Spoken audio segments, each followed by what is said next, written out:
Today's match is brought to you by the Cheshire Inn. Welcome to St. Louis, Missouri. A big one in the USL Championship tonight between STLFC and Hartford Athletic. Delighted to be joined by you. I'm Matt Schumacher along with Dale Schilly. St. Louis still in the playoff hunt, but a must-win feeling tonight, Dale. And two of your players to watch for STLFC, Tyler Blackwood and Kyle Gregg. Yeah, Tyler Blackwood is a new addition to the club. He's been here for about 10 days or 2 weeks now. He's been brought in from Sacramento to be the guy that gives us the depth, or gives the team the depth and the ability to get in behind the team and stretch the game for Kyle Gregg. Kyle Gregg scored 13 goals last year for St. Louis FC, and this year he has but 5 goals. He's a box center forward that needs to find the net. Both teams hoping to complement each other in an offense that has struggled a bit over the last month. Let's take a look at tonight's keys to the match, brought to you by Fortinet. Well, as we said, Kyle Gregg is a box center forward. He's got to find a way to find the right gaps in the box in front of the goal to score. And we have a restart battle going on tonight for St. Louis. Lewis Hilton and his quality service and opportunities. On the other side, Hartford with DeVitt and Davey have to be good box defenders. Don't allow chances at Cody Copper and Mads Jorgensen. He's a great restart taker. He'll score goals from 35 yards and in. Neither team has been particularly good at scoring in the run of play, but the restarts could be the real storyline tonight. St. Louis has won just one match since late April. They are desperate for 3 points tonight against Hartford to stay in the playoff hunt. Kickoff from St. Louis is next.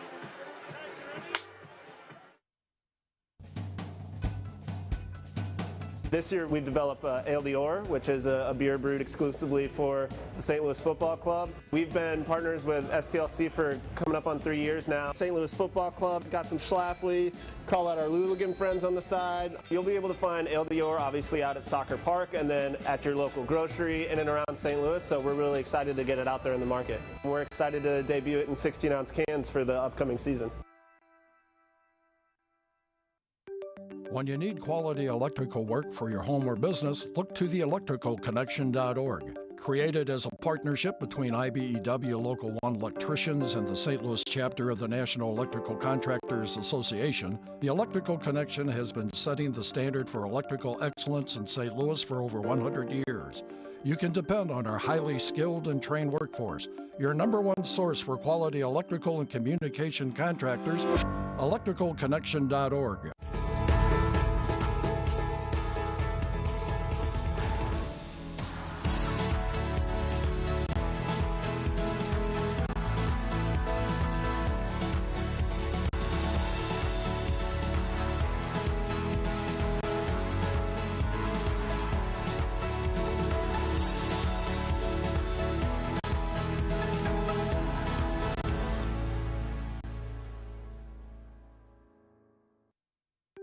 When you need quality electrical work for your home or business, look to theelectricalconnection.org. Created as a partnership between IBEW Local 1 electricians and the St. Louis chapter of the National Electrical Contractors Association, the Electrical Connection has been setting the standard for electrical excellence in St. Louis for over 100 years.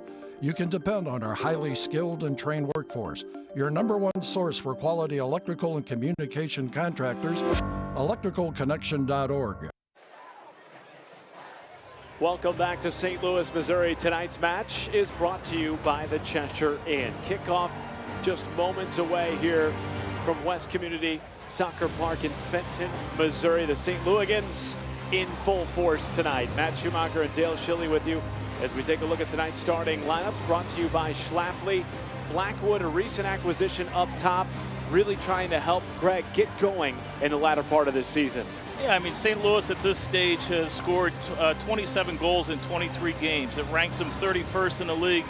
If you're going to get yourself above the playoff line, you're going to have to score more goals. You're going to have to find ways to get 3 points and not draws. Talking about the playoff line, St. Louis FC 5 points behind Charleston Battery at the start of tonight's game. And then on the other side for Hartford Athletic, look, their struggles are well documented. They lost the first 8 games of the season, but starting to mature a little bit as the season goes along. First year in expansion. Coach Nielsen still has the guys playing. They're focused, they're working hard. Wojcik scores 2 goals off the bench the other night versus Atlanta. Cody Crawford, big time in goal, makes 2 huge saves to allow Hartford to get the 3 points. And you mentioned that win over Atlanta. They were trailing 2-1 at one point, wound up winning 3-2, and Jimmy Nielsen talked to us about that coming into this match. He said at one point in that match, it had the feeling of, oh boy, here we go again, but really proud of his group for gritting it out and getting a W against ATL2. St. Louis in the dark unis and Hartford visiting in the all whites.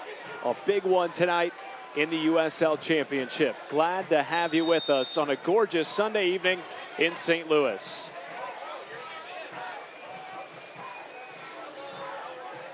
STLFC have not won since July 27th. That was a 3-0 win against the Bethlehem Steel right here in St. Louis. And the last win before that was April 28th. It's been a long spell. And interestingly, this is one of the hottest teams to start out the USL Championship season. Of course, they had that amazing run in the Open Cup. Here's a ball into Tyler Gregg, getting through, and knocked wide again. Have dealt with injury after injury, it seems, on all sides of the pitch, but starting to get healthy at perhaps the right time. There we saw a deep ball for Tyler Blackwood that got him in the outside channel, provided service, exactly what we spoke about before the game, that he's here to stretch the game, provide service for Kyle Gregg. Bethlehem, or rather Hartford, has actually won its last 2 games. They won a friendly against the Puerto Rican national team earlier last week, before that win back in the USL against Atlanta. You know, before that they played Red Bull, lose the game 5-1, but in the 55th minute, Hartford was up 1-0 and took 2 red cards and lose the game 5-1. According to Jimmy Nielsen, was their best performance of the year, and he believes that the team is coming along and starting to blend and mesh nicely. Of course, first year of expansion for Hartford. And Jimmy Nielsen, no stranger to upstart organizations. He was with OKC, led them to the Western Conference Final just a couple of years after they came into existence back in 2017. Big tackle by Fink. Alex Dixon was in behind. Fink goes to ground and makes a big tackle. And now a whistle on the far side. Our referee, Lucas Sapala. I think we have a broken flag. Heading over to the 4th official tonight, Tim Wagner. And our 2 ARs, while we're at it, Shane Kennard and Truman Berghall. Well, one of them snapped the flag so hard on the out of bounds that he broke it. He was well warmed up for the game tonight. Good energy in the crowd tonight. Interesting start. You know, both teams trying to get in behind early. We didn't see either team trying to feel it out. They were willing to stretch the game and see what they could produce. Into Wojcik, who had those 2 goals last week, as you talked about.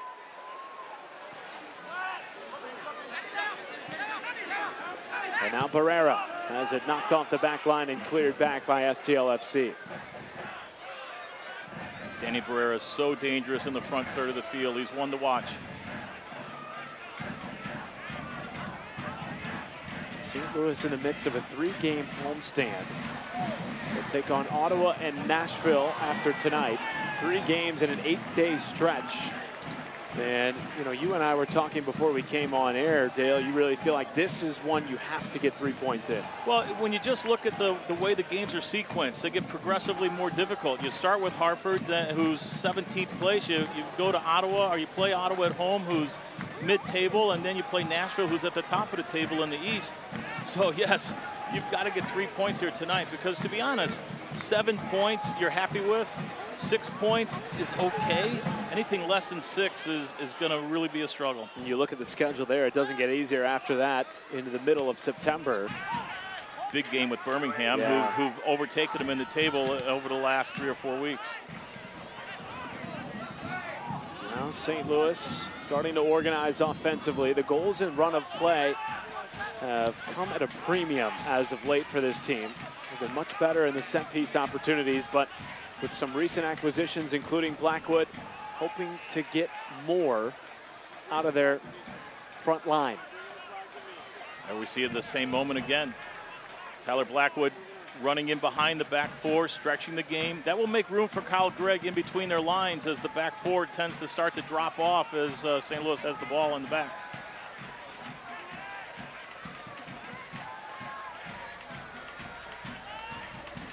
And played back to Tomas Gomez, the starting keeper tonight for St. Louis. Manuel Cavita now walking it up to the midfield.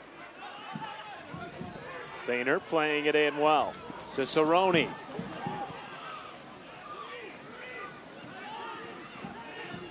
Dalgard loves to run inside with his right foot. Much more comfortable doing that than going end line with his left. And here's Barrera.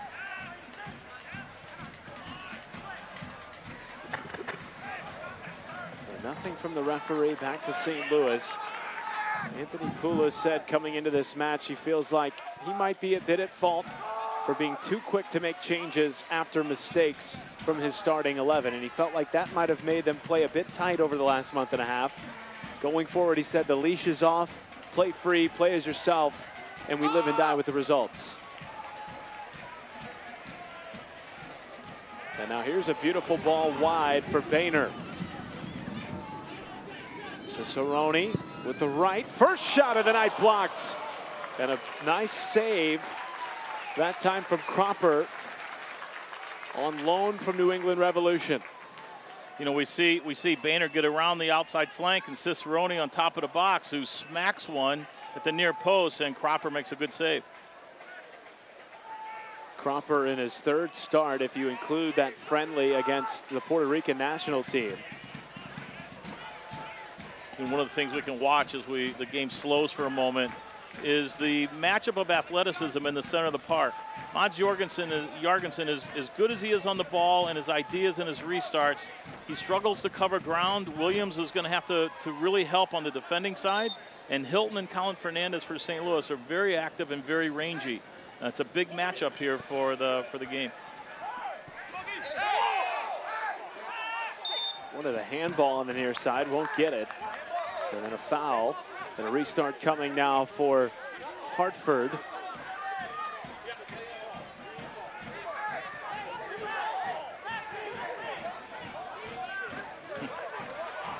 And now actually Lucas Sapala saying it's STLFC ball. And Jimmy Nielsen would like an explanation from our fourth official, Tim Wagner. Confusion. Not pleased. Yeah, confusion. It's not a great way to start. Hopefully things get cleaned up as we go. Well, there has been some jumbling for both sides. Much of that having to do with injury, but also trying to find that right combination at the end of the season to produce some sort of result going forward. Yeah, I think you're exactly right. And not only player-wise, personnel-wise, but systems. You know, so now we see both teams settle into 4-4-2. I think both coaches are much more comfortable playing with a two-man front than they were with playing with one up front and two wide guys. So I think we'll see this certainly from St. Louis for the remainder of the season. I'm assuming Jimmy the same. Gregg. And now a ball forward, looking for Cicerone. It's back to the feet of Barrera. Good movement from Williams to get in behind. Again, Danny Barrera has unbelievable vision. And now Dixon, first time we've seen him touch the ball tonight. Coach Nielsen's going to want Alex Dixon to find himself higher in the inside channel. He doesn't want Alex to come out and stand on the touch line and leave Wojcik alone. Dixon sort of lurking on the right side of the box, right side of your screen. As you're joining us from wherever you are on ESPN+.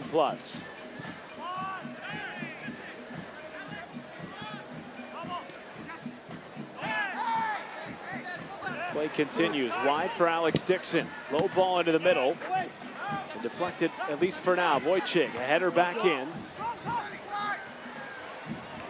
And here comes STLFC on the break. Cicerone bringing it forward. Gregg to his right. Cicerone stopped dead in his tracks by Sem David. Semdovic's a very good 1v1 defender. He's up for any competitive moment. That's where Cicerone's dangerous, though, and he has the ball at his feet and he runs at you. He can twist and turn you.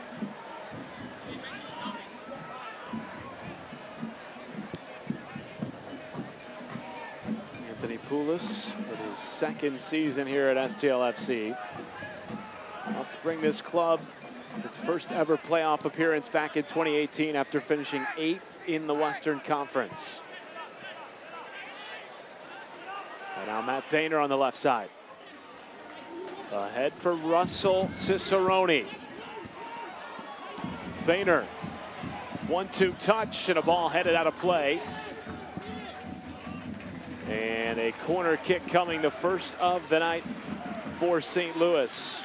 Boehner, sorry. This corner kick brought to you by Electro Savings. We got to get those reads in there. Boehner scores against Hartford in the first game to go up 1-0 before Hartford comes back with 2. Almost from the identical spot that he just hit one here, earns the corner kick. Lewis Hamilton to take. And Hamilton's been so good off restarts this season. Said he wants to be a bit sharper on the corners. And it's out for a throw.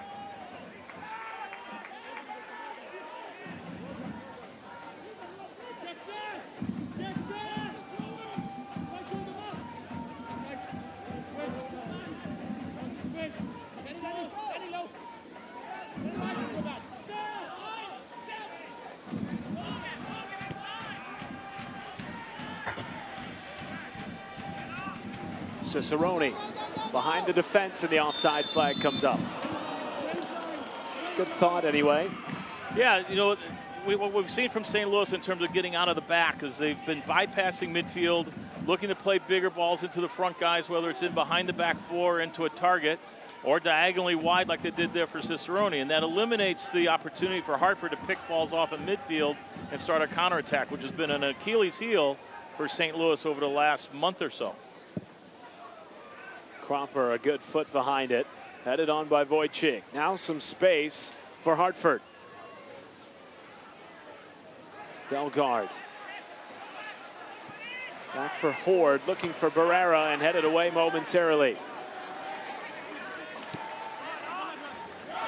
Cicerone.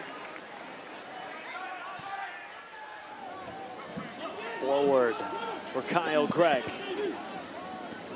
He's got bodies in the box. Well defended. And out for another corner kick. Logan Gadula helping. See where Lewis Hilton serves this one as he drive it into the near. He also likes to play a big ball into the back post to let somebody fade away from a mark to head it back across the goal. This corner kick brought to you by Electro Savings. Lewis Hilton hoping for a bit better quality on this corner.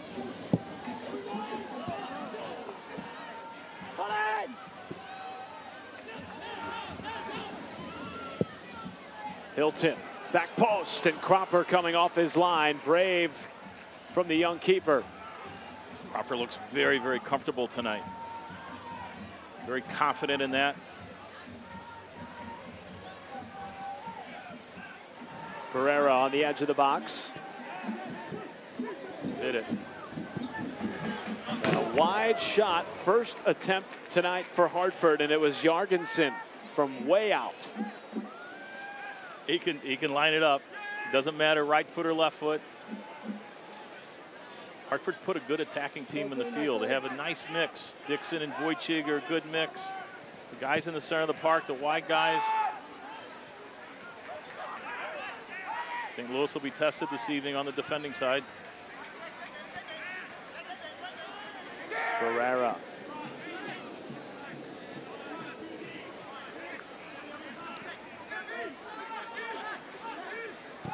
Jorgensen wide. Now St. Louis trying to organize. 15 minutes in.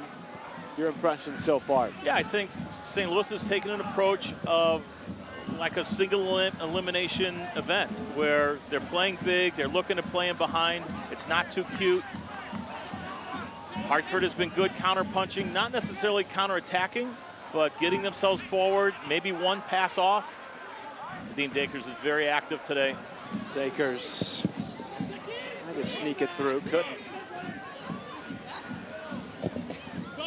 And out for an STLFC throw.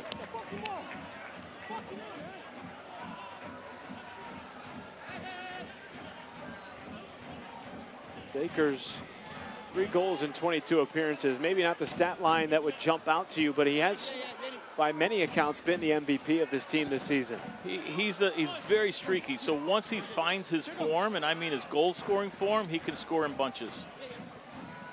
But he's extremely active. He's very dangerous. You have to mark him on when you're looking at the scout. You mark him off the roster for sure. Hilton. Colin Fernandez, another recent acquisition for STLFC. Cicerone, dancing, Cicerone! And another excellent save from Cody Cropper. There was an example of the issues that Hartford has in the center of the park. Cicerone turns, comes inside on his right. Great shot. Cropper was a brilliant save, but just very easy for St. Louis to walk through the center of the park. Hartford's gonna have to step in. Here we go again. Kadeem! Oh, what a strike. Kadeem Dakers. 1-0, STLFC.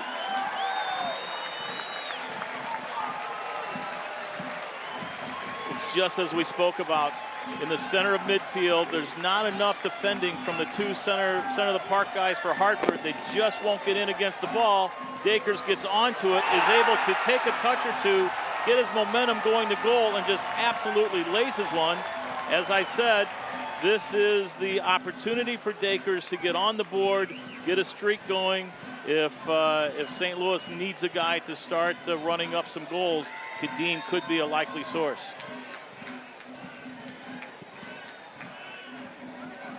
STLFC have not won since July 27th. That was at home. They bagged 3 goals against Bethlehem Steel. Scoring here 16 minutes in, off to a good start. And really, they've dominated the run of play so far tonight. And a lot of it because they're willing to play bigger. They're willing to play in behind, stretch the game. Tyler Blackwood has helped with that. There's just acres of room. And again, it's mobility in the center of the park is helping St. Louis. Dakers trying to force it through, out for a throw. That STLFC is delivered. That goal is delivered by Domino's. And STLFC hoping for a few more of those tonight. Hartford, though, how can they respond? It's been an up and down season, but more good than bad as of late. Losing their first 8 games, but they've won about half of their last 16. So the growth has been there. Maybe not all in the result, but in terms of the play on the field, Jimmy Nielsen has been more pleased as the season has gone along. But this may be the first time they're facing a team with their back against the wall, with their claws out. St. Louis is in a just shy of desperate situation where they need the points. And it's a little bit different urgency when you have a team that's in that predicament.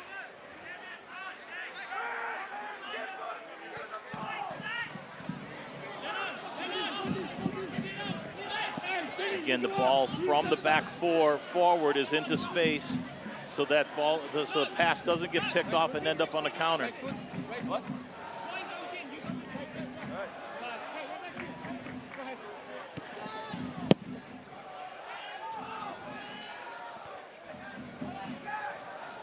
Samuel Kavita heading it on. And played back to Cropper, who has been busy in these opening minutes of the first half. And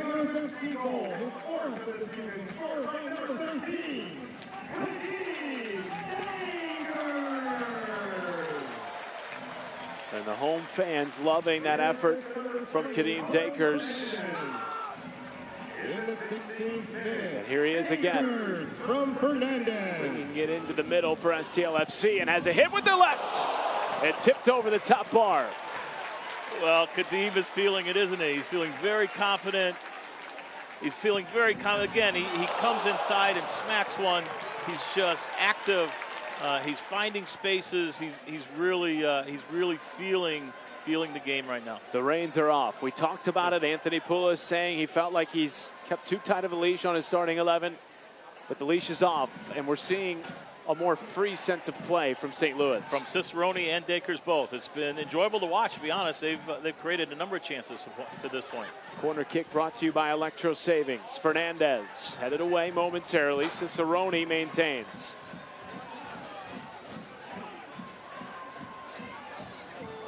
Boehner, back post.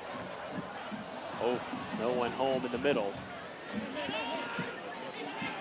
They are just running ramshot right now. Every 50-50 ball. It appears St. Louis has too many players on the field.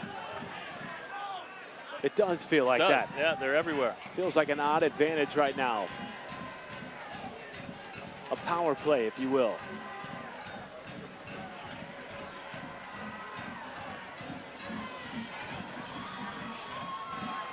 Good defending there from Horde. Hartford needed that moment. They needed to be able to win a ball and stop an attack.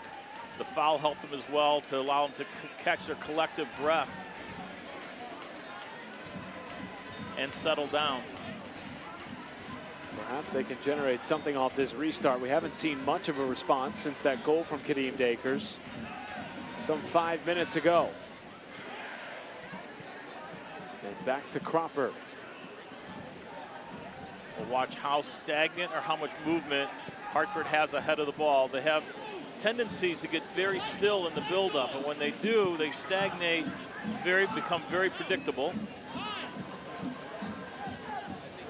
Easy for St. Louis to figure out what lines to cut out.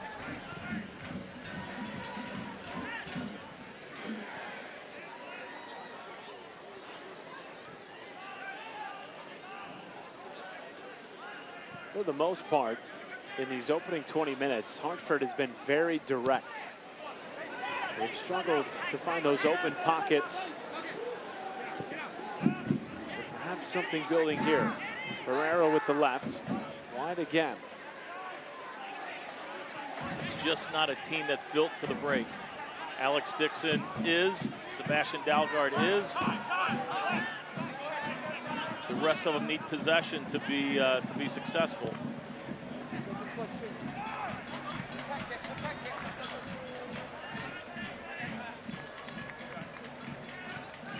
I like Williams in the middle for Hartford. He's a hard worker. Seems to be a decent partner for Jorgensen.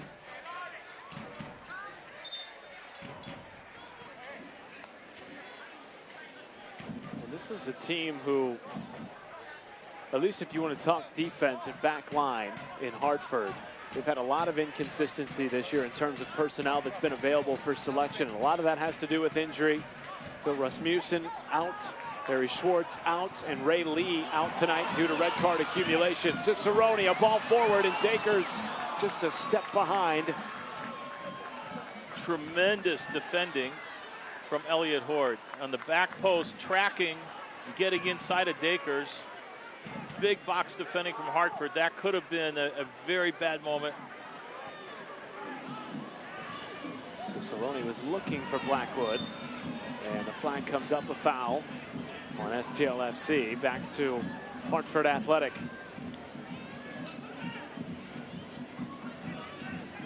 It's clear, at least early on, that STLFC more comfortable taking risks than Hartford. How do they respond? How do you break through St. Louis when they seem to be pressuring so high? Yeah, you're going to have to weather the storm here. You can't go 2-0 down for Hartford. You have to find a way to just stay in the game. Another 5 minutes or so, you'll start to find a rhythm. You have enough on the attacking side that one ball you could find, but you can't give up the second. Meanwhile, St. Louis's energy, positivity, and level of urgency that they're playing with is overwhelming Hartford right now.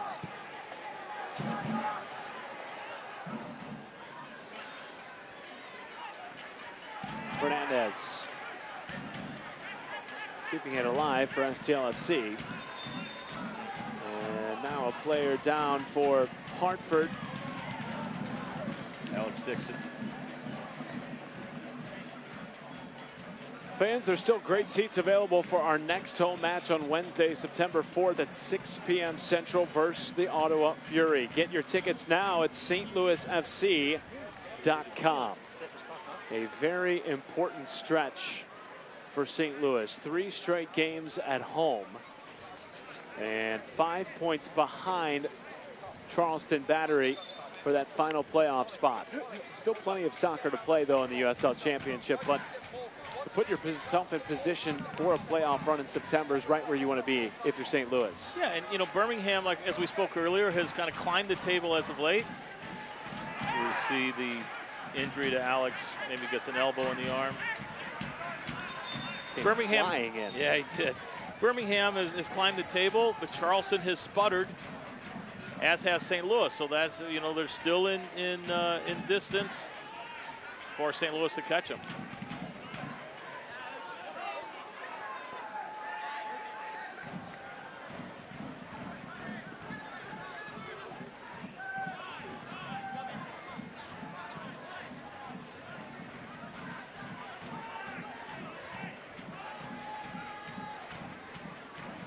Nilsson watching on for Hartford as his team has struggled tonight so far to have any organization in the final third. They had really 2 moments. Sebastian Dalgard got forward down the left. Ball went over the end line for a goal kick.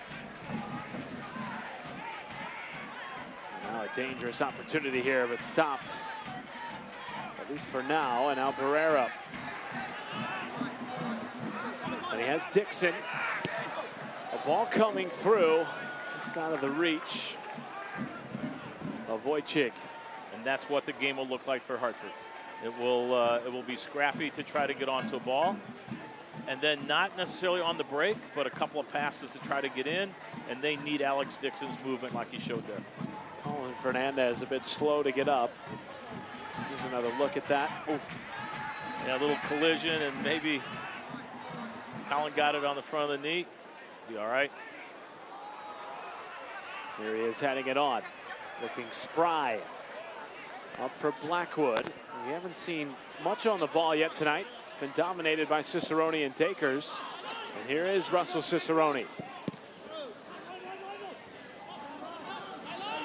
There just seems to be that extra willingness for St. Louis to keep the run of play going. Even if they lose the handle momentarily, they're still going after it. The effort is there. They try to repress. They try to get the ball back as soon as they lose it. Right now, the game is too fast for Hartford. They'll catch up to it. Cicerone trying to thread the needle. And now Boehner.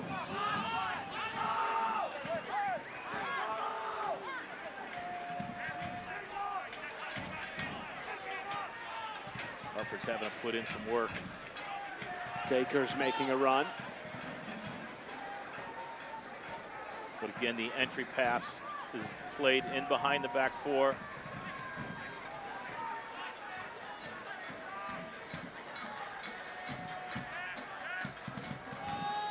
Blackwood. Oh my, that could have been dangerous. Cropper avoiding catastrophe, and now Dixon the other way. Oh no, St. Louis FC have let in an own goal. Pressured by Alex Dixon, and we're tied. And that's why you want Dixon in the inside channel. He just causes issues from his work, and he's quick enough to cause those sort of problems. There's the big ball over the back 4. Dixon fights for it. Miscommunication, a challenge. Gomez flat-footed in the moment. 1-1. See what that does for Hartford spirits. A near catastrophic mistake on one end leads to a capitalized mistake on the other. And Hartford finds themselves right back in this here in St. Louis. But you still have to say St. Louis has been the better of the two. See if they can regain their form. Or is this what Hartford needed to get a jump start? They hung in. You know, we talked about not giving up that second goal. They got through it. Davies is impressive on the ball. First time I've seen him. He and DeVitt have built a chemistry in their first season together in Hartford. Jimmy Nielsen said they actually like one another, which also helps. Well, maybe it's just the fact that Davies signed mid-year on. Maybe if they had a full season, that would be the case. Right, wear each other out a little bit. Wear each other out. Yeah, you know, you spoke earlier about the repress from St. Louis. You don't see the same. You don't see the same from Hartford. When Hartford gives the ball away, they're not on it right away. St. Louis is able to play out of the back pretty much at will.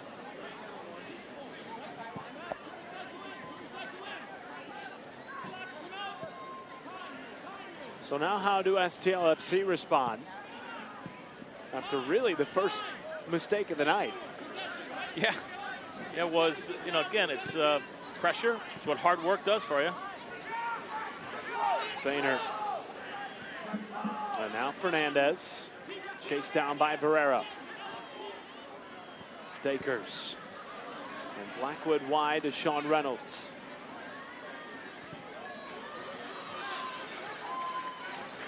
Boy, Williams works for Hartford. He's all over the park. Good ball winner.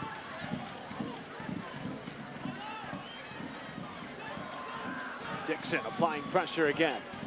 Thought of as maybe not the fastest, but certainly one of the fastest in the USL Championship.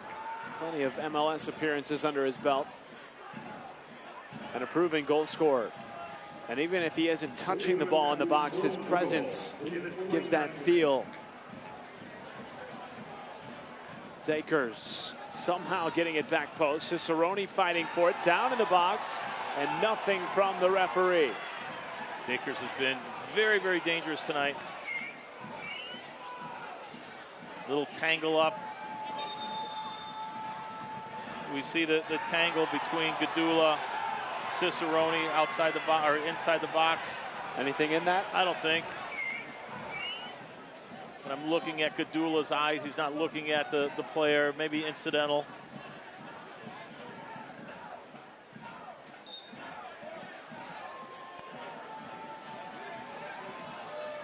Bounce it. Bounce it.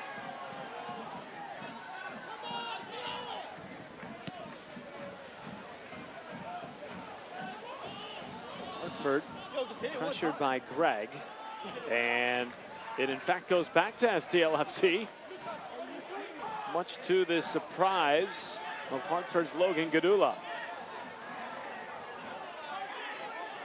And now there's a bit of gamesmanship here on the near side. A couple of interesting calls.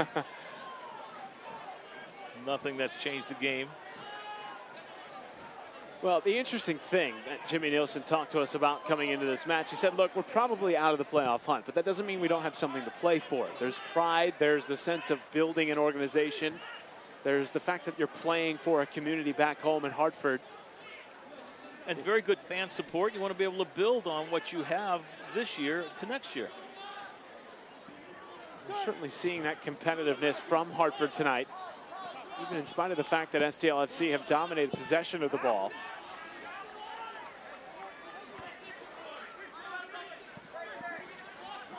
And quite frankly, we saw it last week in that come-from-behind win against ATL. Yeah, you just hang in there long enough.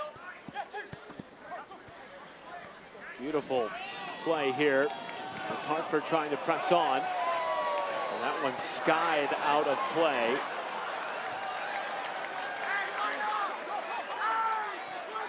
And right back to it. Here is Hartford's Dixon. And now Barrera. Watch out for Barrera. He hasn't had his moment yet, but he's capable of pulling something magical when he's inside the front third.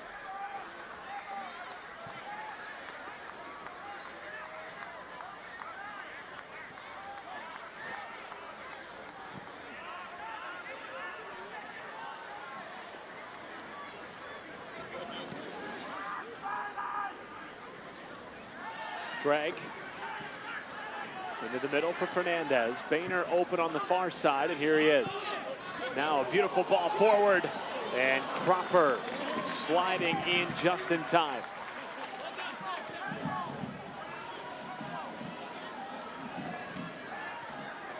Again, confident from Cropper. Read the moment. Came very hard for the ball. Completely committed. Comes to this club on loan with a significant amount of MLS appearances. 36 over the last 4 years for New England Revolution, just 26 years old.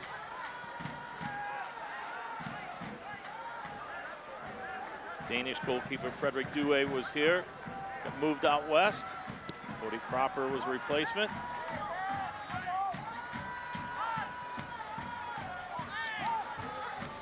Fernandez to Cicerone. Now numbers coming forward as Blackwood gallops towards the 18.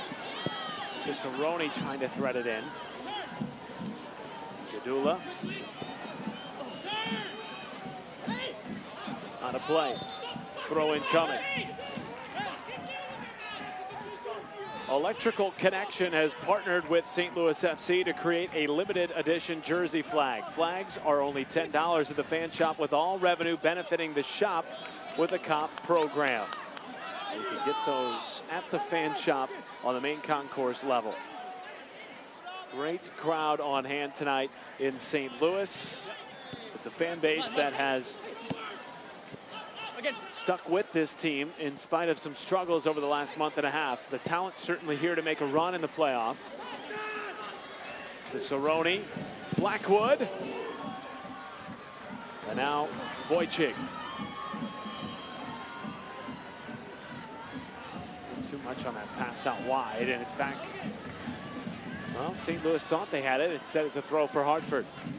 Little change in tactics from Coach Nielsen and the staff. Wojcik's dropping in when they're defending in the back half of the field to deal with Fernandez or Lewis Hilton, whoever's sitting. That allows Jorgensen and Williams to drop a little bit more and help with the two front players and cover the gap that Cicerone and Dakers are finding in between the lines. Dixon. Barrera.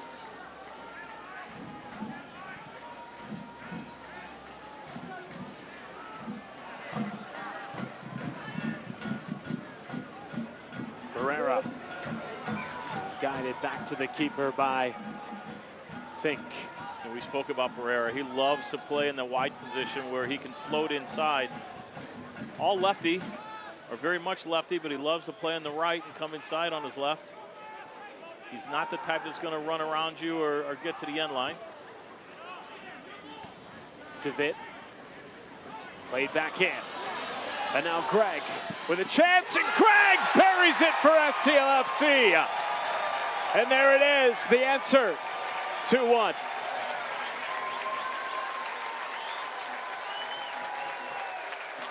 DeVitt, normally steady, safe and secure, loses the ball to Blackwood. The ball pops for Kyle Gregg, who makes no mistake.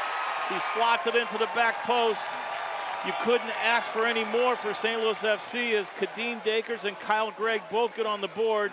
Two guys that you need to have scoring goals as you make this run. That STLFC goal delivered by Domino's. Kyle Gregg's 6th goal of the season. And it puts STLFC back on top in the final few minutes of the first 45. It's just not something you see from DeVitt. Got it caught up in his feet a little bit. Hey, wait! Another test of character. Barrera pleading with his group to come forward. And a tangle up, nothing yet from the referee. Jorgensen has a hit. And out to Elliot Horde.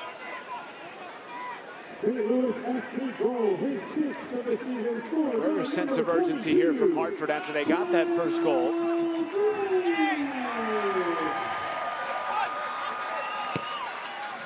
Oh, back heel. Wojcik slipping through. Tomas Gomez there to scoop it away. It's interesting that Hartford had possession in the front third for a bit, and the service came. There's only one player in front of the goal. Confident teams that are looking to score goals, get more numbers in front of the goal in those sort of moments. Played back to Boehner.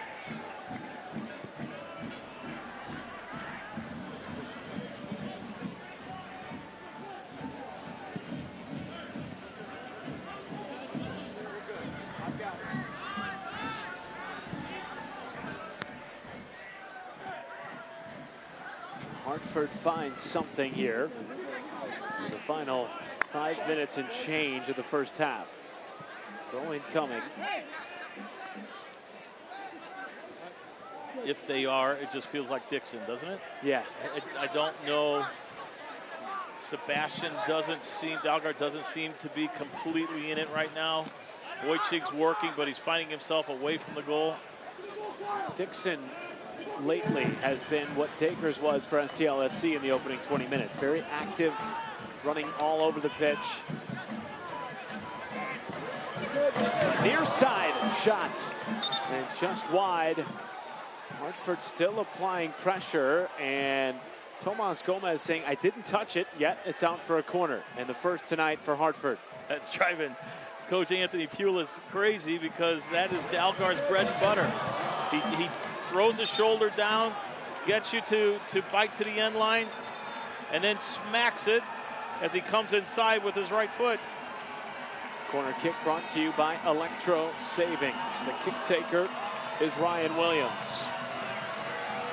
Got Wojcik on the edge of the 6. But Dixon right there on the goal line, as is Alex Davey.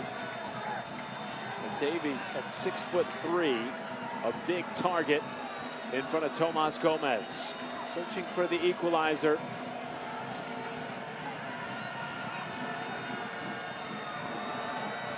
Williams goes near post and punched out by Gomez. Very aggressive from Gomez, committed, came strong and powerful.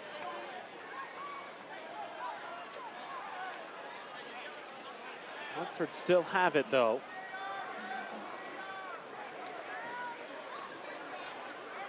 You get the sense that that goal given up by STLFC, an own goal but pressured by Hartford's Alex Dixon, has sort of re-energized this Hartford athletic group.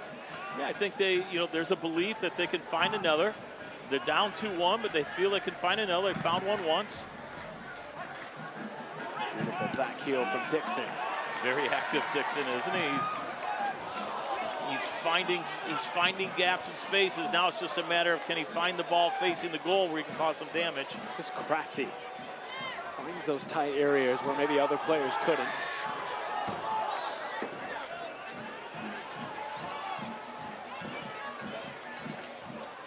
Pulis wanted a foul throw in. Now wide for Barrera with all sorts of space. Barrera is looking for Dalgard, and out for a throw, Elliot Horde.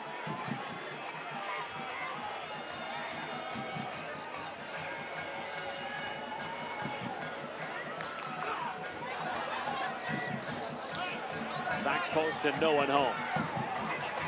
Again, you see a service coming in, and you have Alex Dixon and Danny Barrera in front of the goal. Neither one of them want to win the head ball. they're not going to outduel Kavita or Fink or Tomas Gomez in that position. So again, Hartford just not feeling it, and then that happens when you struggle with results and trying to get through the season. Maybe you're a little more cautious than what you would like.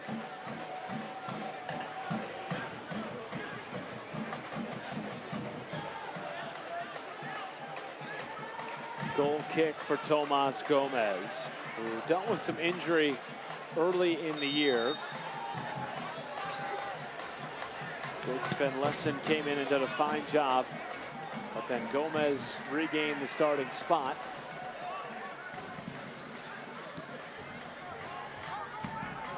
And has been tested a couple of times tonight. Did well to come off his line on the last corner kick to punch it out. Playing it back in the closing moments of this first half. Going to manage the clock now, get out of here at 2-1. I think both teams would take at this stage. Go in, regroup, change some things for the second half.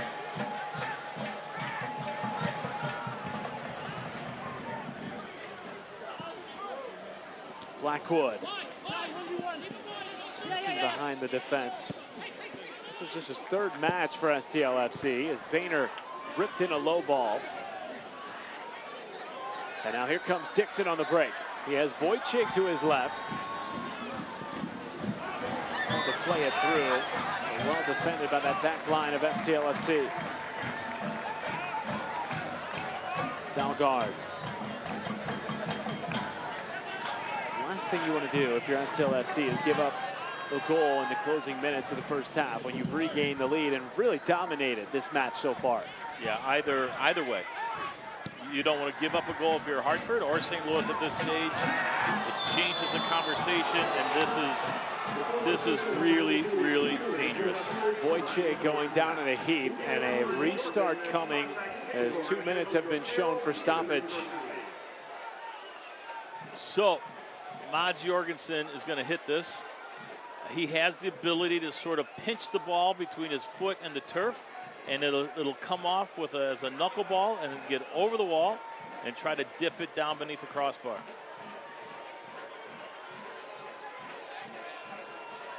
Stoppage time is presented by Paycor. Need more time in your business? Contact Paycor to handle your payroll and human resource needs.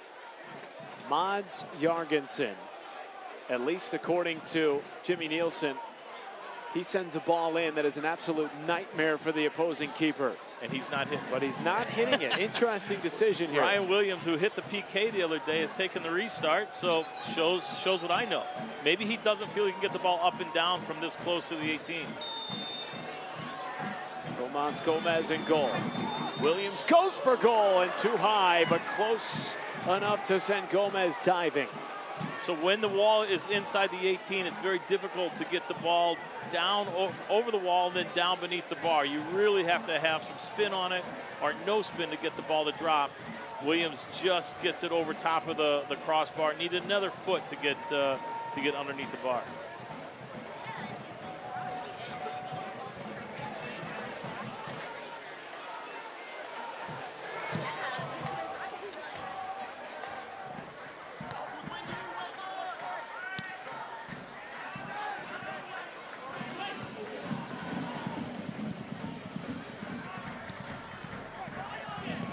Trying to play it back in.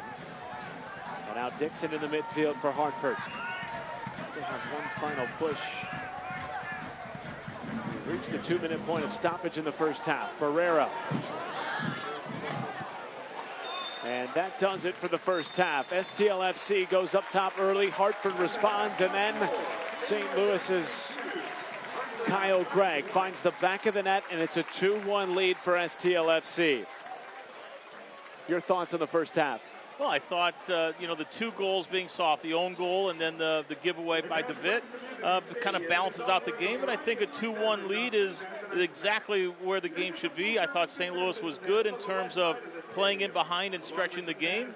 And I thought Hartford showed some real good character by hanging in there and finding a way to claw their way into the game.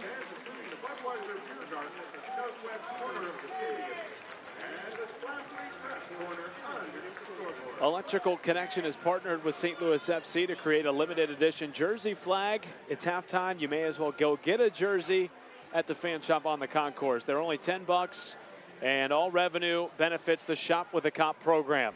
St. Louis FC giving the home crowd something to cheer about, on top 2-1 at the halftime break. The excitement that is sweeping the nation has arrived in St. Louis. And a goal! It's Cicerone! Fans are loving the authentic soccer experience. Tailgating, cheering, chanting, and much more. It's a party you won't want to miss. Goal!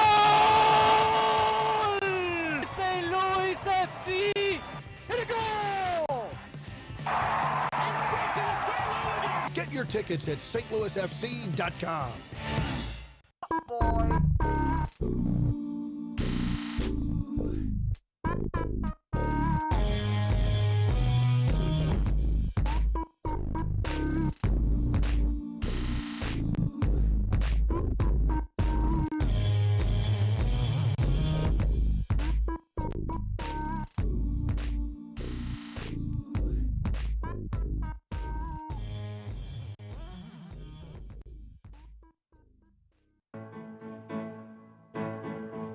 Junior programs, basically, there's two sides of it. There's a rec side and there's a select side. And basically, it's for ages 2 to 12.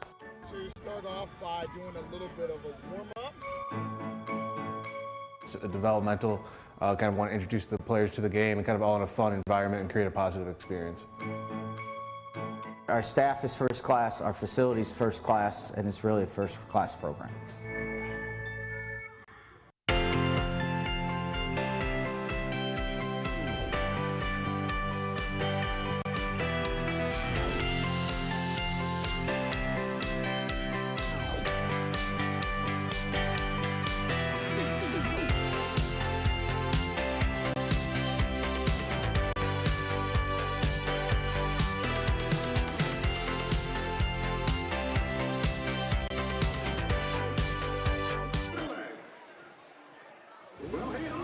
Halftime from St. Louis. STLFC on top 2-1 over Hartford Athletic. Tonight's halftime score is brought to you by Electrical Connection. There's still a lot to play for in 2019, but it's never too early to be thinking about 2020. A season ticket package includes plenty of incentives for St. Louis fans, and as one of those season ticket holders explains in tonight's season ticket member spotlight, it's simply a lot of fun.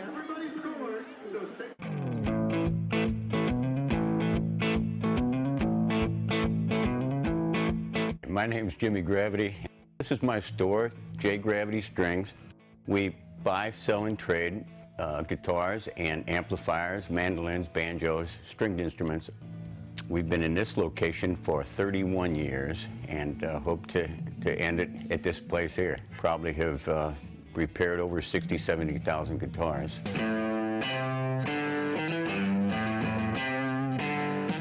I used to play in a band and wound up fixing everybody's guitars that played in a band, and so I thought, well, maybe that's something I could do, and wound up doing it on the side, kind of self-taught, and have learned by quite a few mistakes. No, that probably wouldn't be what he's looking for. That would be more 70s.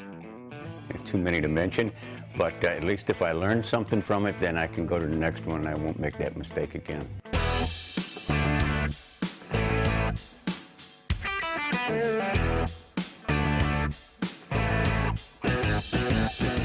Stopped at Hampton and what was it, Highway 44, and looked up, and there was a billboard with the St. Louis football soccer club up there. So I called out and got the season tickets, and man, the tickets are absolutely reasonable. Parking's reasonable. To me, it's the best bang for your buck. Going to the game is always exciting, if nothing else for the hamburgers and the French fries, but just to watch those Luligans that are in the end zone, they really perk me up. It's always fun to see those flares go off after we score the goal. Good luck, boys. Keep winning, and go STLFC.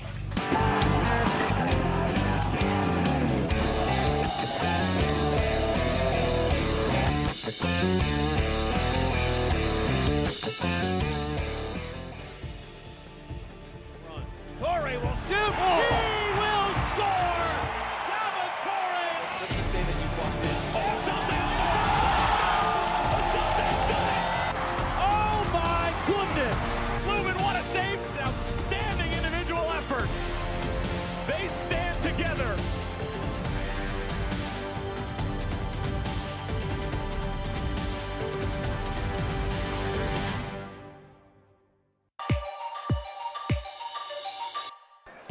Powers delivery. Goes it out! The beauty! 150 to Compton. Garcia puts it in there, back of the net. Trying to find Chang. Does the volley, and that one batted out. Into the penalty area. Rito, near post finish. What a goal! They have this long win streak going, but it's because they're taking care of opportunities as this strike goes up and in. How about Ferris? How good is this? This one whistled all the way across, headed on frame, tipped over the bar and cleared out by Levine. Here's Johnson. Saw the goal momentarily. Shot taken by Poco. Scored! He's got the brace. Fullerton saved by Lorendi.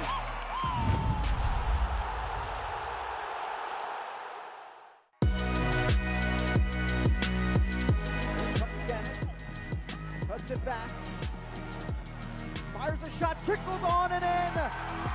Charlie Dennis back the other way, down the right flank, takes it himself. Slides it into the 18. That ball's touched into the back of the net. And no room to turn, but Bergen! What a strike! But here's Joe Gallardo now coming forward. Gallardo still on the ball. Gallardo takes a shot, it's pushed away. Ball is loose inside the 18. Moshamani comes over, shot, stop made by Aviles. Silva will have a hit. Oh, good save by Mejimadu. From the moment he left his boot, it looked destined for goal. Alma N4 hesitates, fires, and finds the back of the net. Halftime in St. Louis. The STLFC crowd happy with the result so far. 2-1 in favor of St. Louis. The score brought to you by Electrical Connection. Let's take a look at the news and notes around the USL Championship as we head into the final 2 months of the season. 27 teams are within playoff striking distance. That's with the move to 10 on each side. So a total of 20 teams will make the USL playoff this season. Of course, the new deal with ESPN being announced earlier this week. That's huge just for the 2022 season. Delighted to be back on the best sports network in the country. And then Reno 1868 FC acquiring Luis Paradella, the first Cuban athlete to sign in the U.S. on a P1A visa. That was big too, not just for American soccer, but globally. As you take a look at the standings, very bunched up here. And St. Louis takes on Ottawa and then Nashville later on in the week. That's a tough slate. And right now, St. Louis sits in right behind Charleston in the standings. Like as you said, with Ottawa and Nashville still yet to play this week.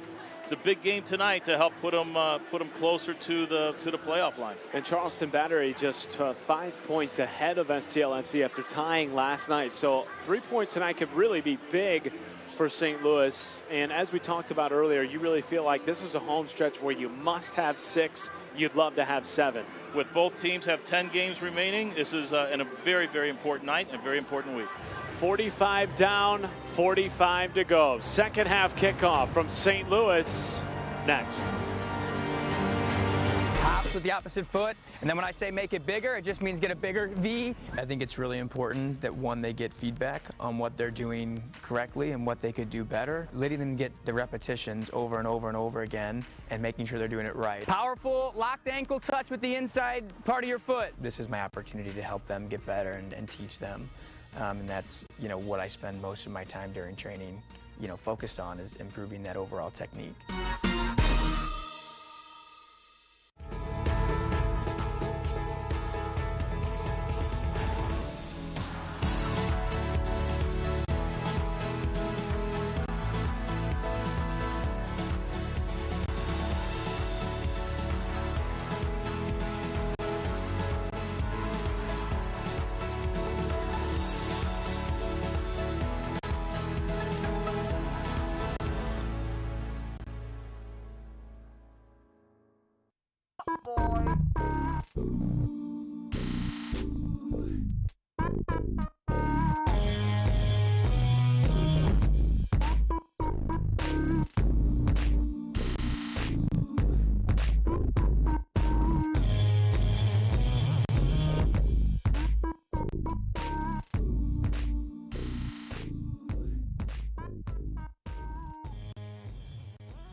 The excitement that is sweeping the nation has arrived in St. Louis. It's a goal! It's Cicerone! Fans are loving the authentic soccer experience. Tailgating, cheering, chanting, and much more. It's a party you won't want to miss.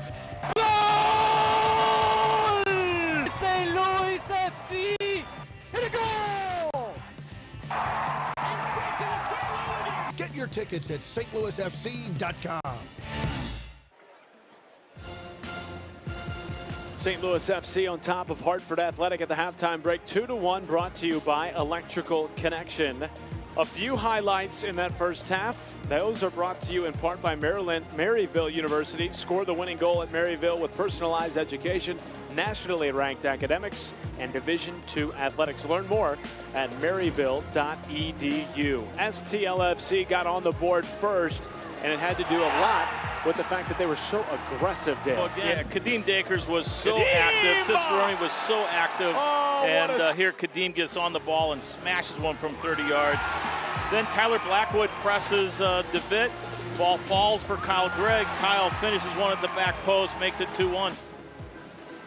Second half nearing kickoff here in St. Louis. Great crowd on hand. The St. Louigans in full force. They've had a lot to cheer about so far.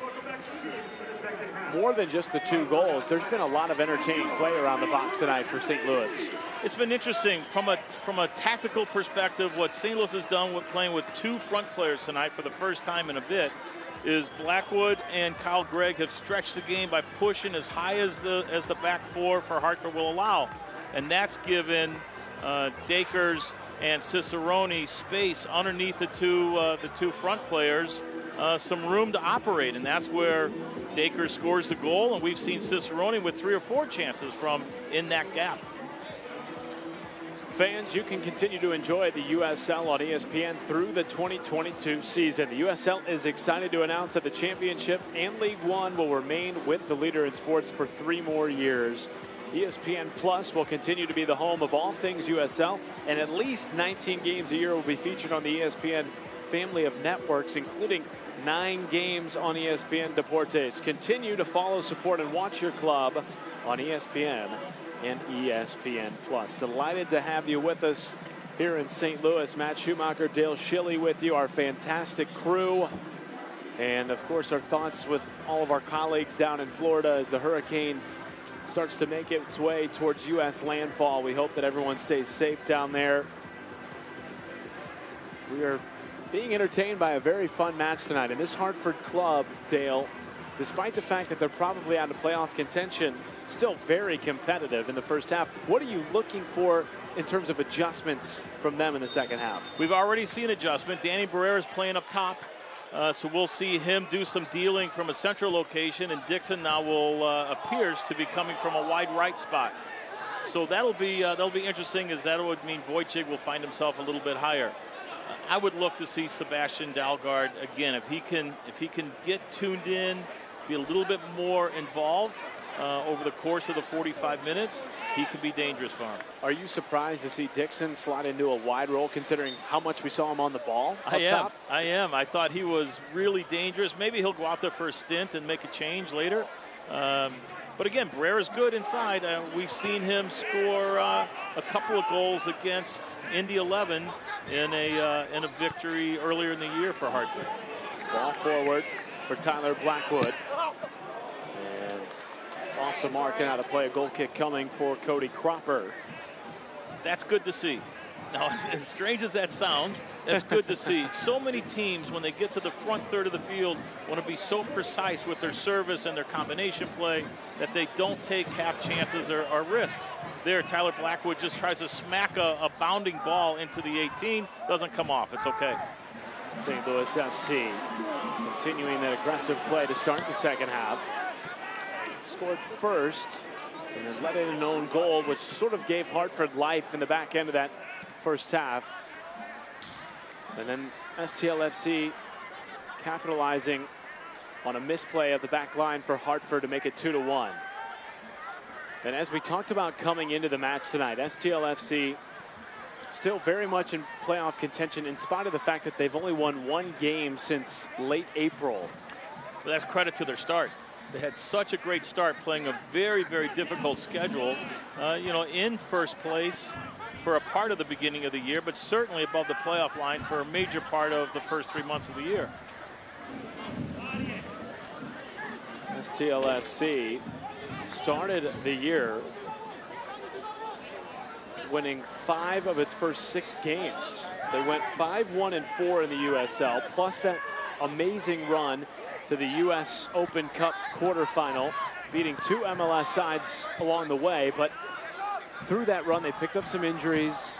The game started to come in bunches, short recovery time, and the injuries really plagued STLFC for much of July and the early part of August, but now starting to get healthy at the right time. Blackwood trying to settle it. DeVitt there to cut him off. Foot race with Cicerone. DeVitt goes down, and Lucas Sapala says back to Hartford Athletic. You know, speaking of the cup run, it's amazing how similar the experiences were for St. Louis FC and New Mexico. New Mexico exactly at the same time as St. Louis on June the 8th. Played an MLS side, got a victory. Both teams win 2 games against MLS sides, and at the same time, they went on losing streaks in the league. New Mexico, despite advancing far into the Open Cup, is fighting for their lives in the playoff race as well. Tied for 11th in the West right now with Sacramento, rather with San Antonio, and they are 10 points behind Sacramento Republic for that 10 spot. Of course, the league expanding from 16 to 20 teams in the USL playoff. Gregg trying to bat it forward, and now Kadeem Dakers settles on the right side.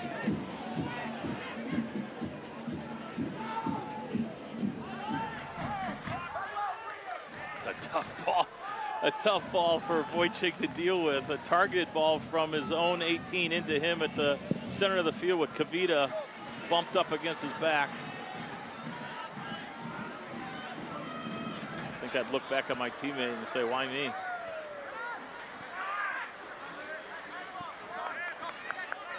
Reynolds. With a run from Gregg, just a bit out of his reach as Davey turns. You've been impressed with Davey tonight. Yeah, he's wiggled his way out of some trouble, and typically you don't see that from your center back. Now Dalgard back the other way for Hartford, and here's Barrera. Looking into the middle for Wojcik. And just wide of the nets, and Tomas Gomez not pleased with his back line.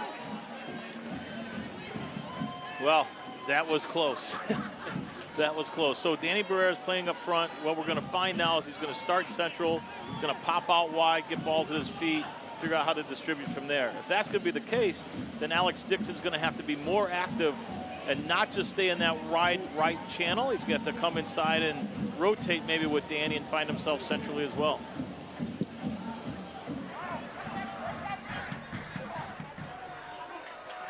That was probably the best look on net tonight for Hartford. No, you're right. That didn't miss by much. Williams goes down and a restart coming.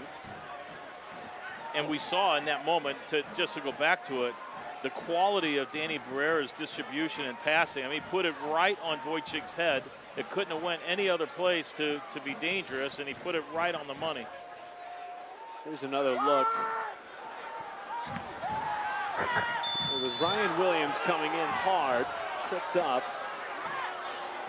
It's a hard foul to call, to be honest. Ryan Williams was the aggressor there, stepping in to win the ball. I think it's just part of the game. It's just contact.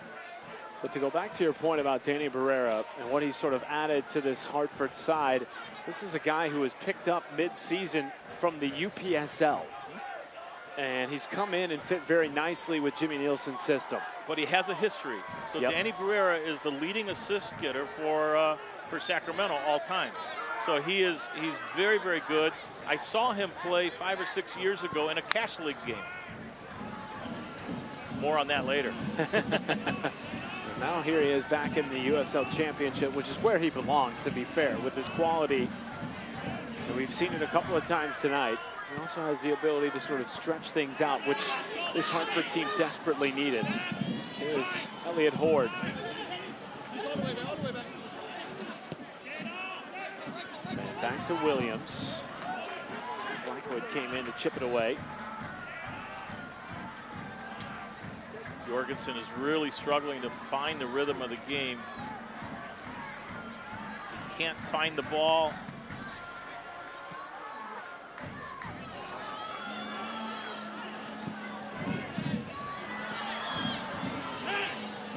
Dalgaard really wanted an opportunity there, but it sailed away from Wojcik. USL Game of the Week is coming to ESPN3 on September 11th at 7:30 local time for an electrifying edition of Wednesday Night Soccer. High-flying Phoenix Rising FC heads to Las Vegas to meet the lights in an action-packed Western Conference showdown. See it all September 11th at 7:30 local time during Wednesday Night Soccer on ESPN3. Of course, Phoenix Rising falling to Louisville City FC in last year's USL Championship final. And now LCTL FC making a run. And it was Dakers going down in the box. Nothing from the referee. Really good moment from Cicerone there as he pulls himself wide and makes it very difficult for Gadula to defend against him. Allows Cicerone to face his hips forward and go 1v1. A little contact in the box between Horde and Dakers, but just two guys getting tripped up trying to get to the same spot.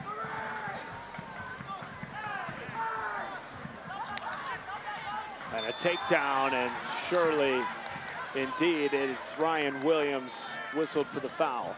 You know, just earlier, Hartford had really good build-up, probably their best build-up of the night. The ball gets played into Wojcik. He can't get it out from underneath his body. Couldn't get enough lumber on it when he went to hit it. He needed this another half touch to clear his hips. He could have smacked it, but a good bit of build-up in ball movement from Hartford. And ironically, he caught that off of a long pass from Barrera, and earlier in the night we made the point of the fact that they've been playing very direct and an inability to show that they could attack with the long ball. Correct, but they were into a target. Oh, you're talking about the header. Yes, the header is the service. The one after that, they played into his feet at the top of the 18. He just couldn't get it cleared from his hips. But difference from, you know, when we're talking about long balls, difference from balls from the middle third beyond into the front third versus balls from the wide channels into the central channel, like a service or a cross. They're quite capable of giving service, and that's exactly what Wojcik wants to get goals, is service from wide spaces. But he's not going to run anything down in behind. Williams splitting out to Horde, and it's out of play. Goal kick coming for Tomas Gomez. I think Barrera realized how much time he had. He could have brought that down and turned and really caused some problems. Impressions of the first 10 minutes of the second half. Well, I'm waiting for Jorgensen to. I know how good Jorgensen is. I've seen him play. He's very gifted. He just can't find the rhythm of this game. And Jimmy alluded to it on the call this week, is that the game played in Denmark is much different than the game here in the States. Here in the States, it's more athletic, it's up and down, it's much more transition. Jorgensen would like the game to slow down. There's a ball forward for Tyler Blackwood. Back down by Elliott Horde. Beautiful touch back to Cicerone. Into the middle, he was looking for something from Fernandez, and it goes out for a throw. That's the moment we spoke about where Dakers and Cicerone are getting underneath the front players, play a little up-back combination.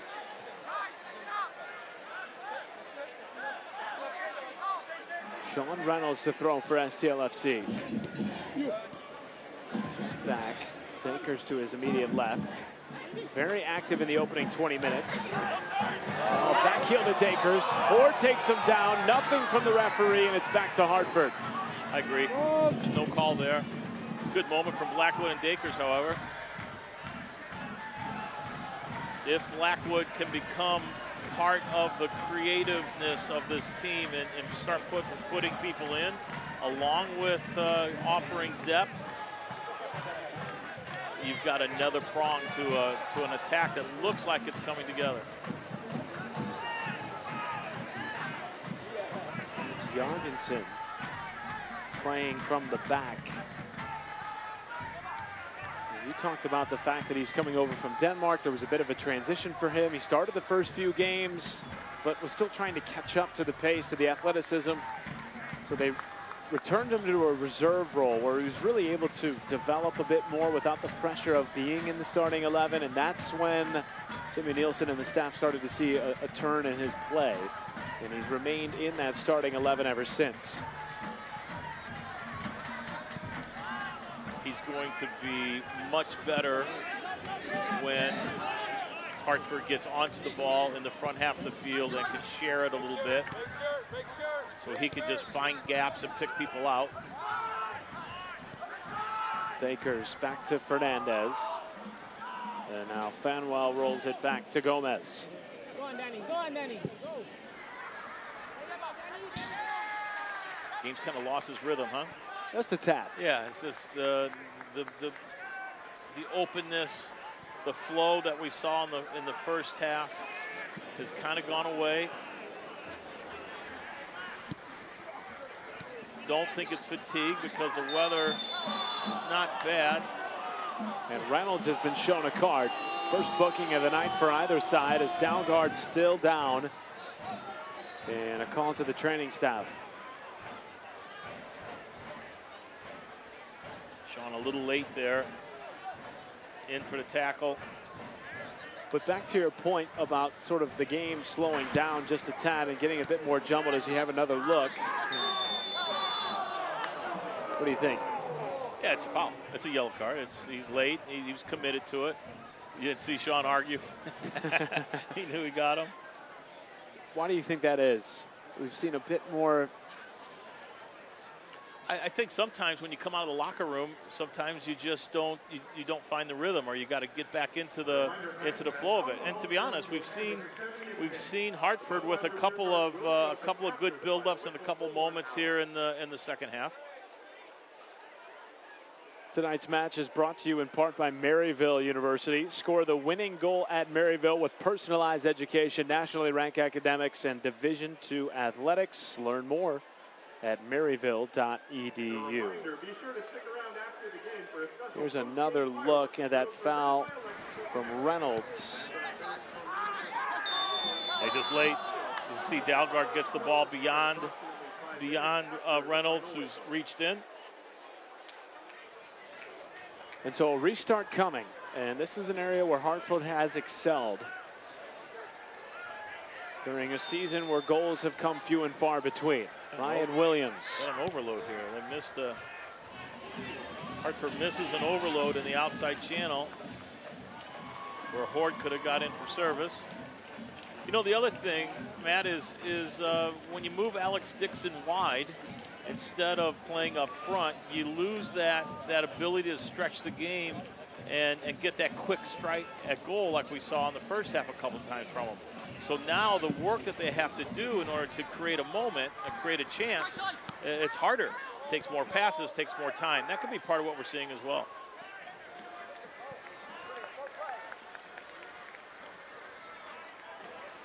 Boehner rolling it forward. Blackwood applying pressure to the Vitt. But it's out for a Hartford throw. Blackwood has a work ethic to him. Again, we haven't seen him much. He was in Sacramento for the beginning of the year. This is his third game. Played 10 minutes in his first game with St. Louis FC. This is his second full game. He's got a work rate. He's pesky against defenders. Didn't play much this year for Republic FC in his second stint after really being an integral part of that team that made a run to the Western Conference Final in 2017. Just one goal this year for Blackwood.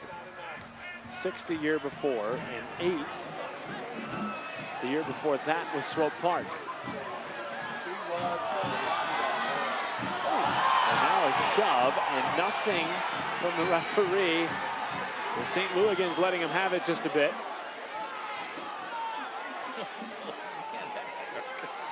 Cicerone goes to ground. When he stands up, Jorgensen comes running through. I don't know that either one of them saw each other.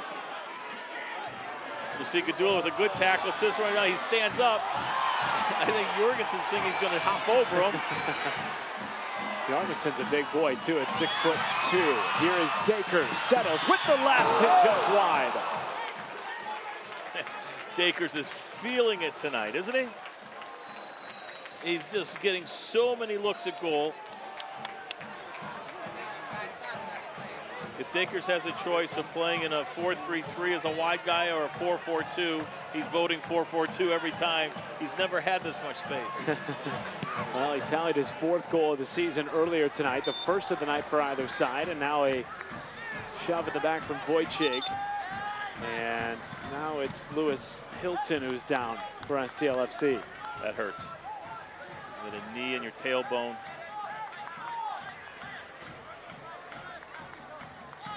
Lewis Hilton's a tough character.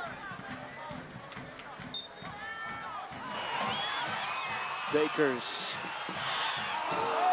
Again, just looks at the goal and has the quality feet to shuffle to the side, hits one with his left. Blackwood flicking it to Dakers, cleared away by Horde. And now to Vitt. And now here comes Alex Dixon. Up ahead for Wojcik. Nobody really in the area. He's forced to hold it up for just a second, and now Dixon. Good run of play there for Hartford. Tell you what, Barrera and Dixon were on the same page. I think that was Kavita that cut out a pass, a big defending moment from Kavita. Dixon wide. Takedown as Dakers hits the turf. He wanted something there, but Lucas Sapola didn't see anything. And now right back to Dakers with Reynolds behind.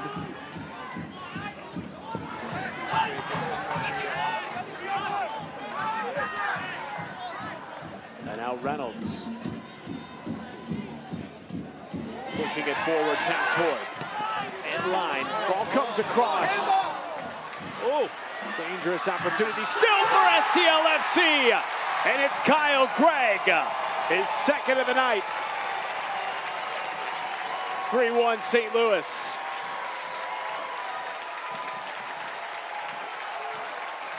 I tell you, I don't know if that was Boehner that played it back across. Certainly Kyle Gregg, I believe, on the end of it. But a ball just fell. A ball just fell. Boehner, I think, comes in, plays it into the back stick. But Hartford couldn't clear the 18.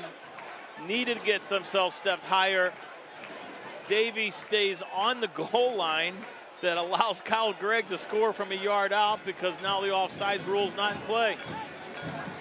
That STLFC goal delivered by Domino's Pizza.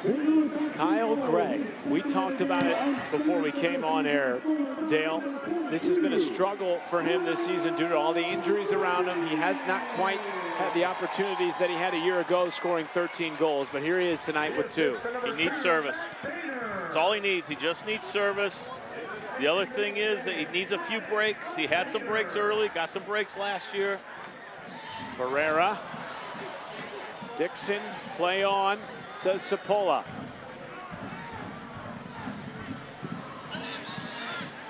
And STLFC avoiding danger there. And now Gregg holding it up.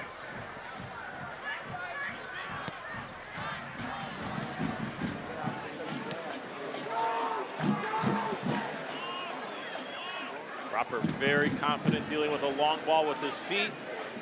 Deals with it out of the air.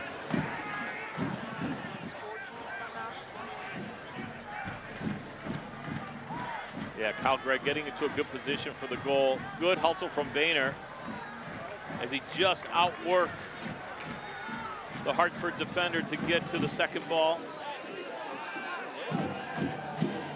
If Davies steps on the goal and clears the 18, Kyle Gregg's in an offside position.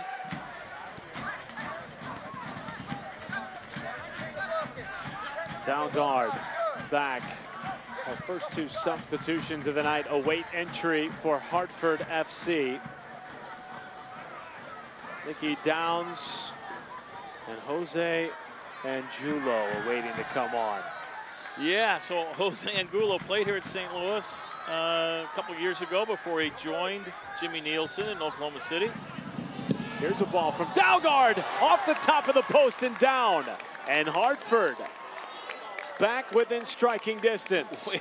We have a game. We have a game. Alex Dixon with a tremendous service. Dalgard side puts a volley, bangs it off the floor and off the crossbar and into the goal. Well, the responses have come in timely fashion tonight for Hartford FC. Now they need to find another. And boy, oh boy, what a sub this is. What a sub. So Angulo comes in, has scored 50-plus goals in his career in the USL. He's a schemer. He's not going to be like Wojcik. He's not going to be a target. He's going to find little gaps. Balls will find him, and he can score goals. Nicky Downs comes in as well for Williams. Williams put in his work. Nicky Downs is similar, probably a little bit better going forward. Can cover a little bit more ground than Williams, although I thought Williams had a good game tonight. Certainly was active. Those substitutions brought to you by Cigna, and here is Nicky Downs right away. Hartford Athletic goal scorer number 7, Sebastian Dalgard. The assist to number 11, Alex Dixon. Angula's second all-time in USL in goals scored. Now here is Jorgensen to Angulo with the left and blocked just momentarily by Gomez, and he scoops it away. What a save by Gomez. He got down quickly. Angulo gets it onto his left. Smacks it, would probably like to get it more side netting, although he side-footed it. Normally you see Angulo rip it with his laces. Watch for this combination of Barrera and Angulo together up front. Angulo was with Jimmy Nielsen in OKC back in 2011. If I'm not mistaken, Angulo won the Golden Boot for most goals for Pittsburgh when he was with Pittsburgh some years ago. Back in 2013, still in the league at 31 years old, and still effective. He could score goals. Funny guy, good guy in the locker room from that perspective, and he lives to score. He just schemes between players. You'll find him in all parts of the field. Every place you don't expect to look, you better look. Well, we asked Jimmy Nielsen, we said, okay, you've coached him now a handful of times for different organizations. What will you remember him for most when he finally hangs up the boots? And he said, listen, he's a finisher, and he has a nose for goal that you cannot teach. He can score from the craziest of places on the pitch. Here's the first substitution of the night for STLFC, brought to you by Cigna. And it's Masta Kasher coming in for Kadeem Dakers, and a round of applause from STLFC fans. An excellent night for Dakers. He had an unbelievable game. He must be terribly fatigued. It'd be hard to take him off because of the impact that he made. Yeah, he scored the first goal of the night, but beyond that was vital in the attack and the pressure that STLFC has put on tonight.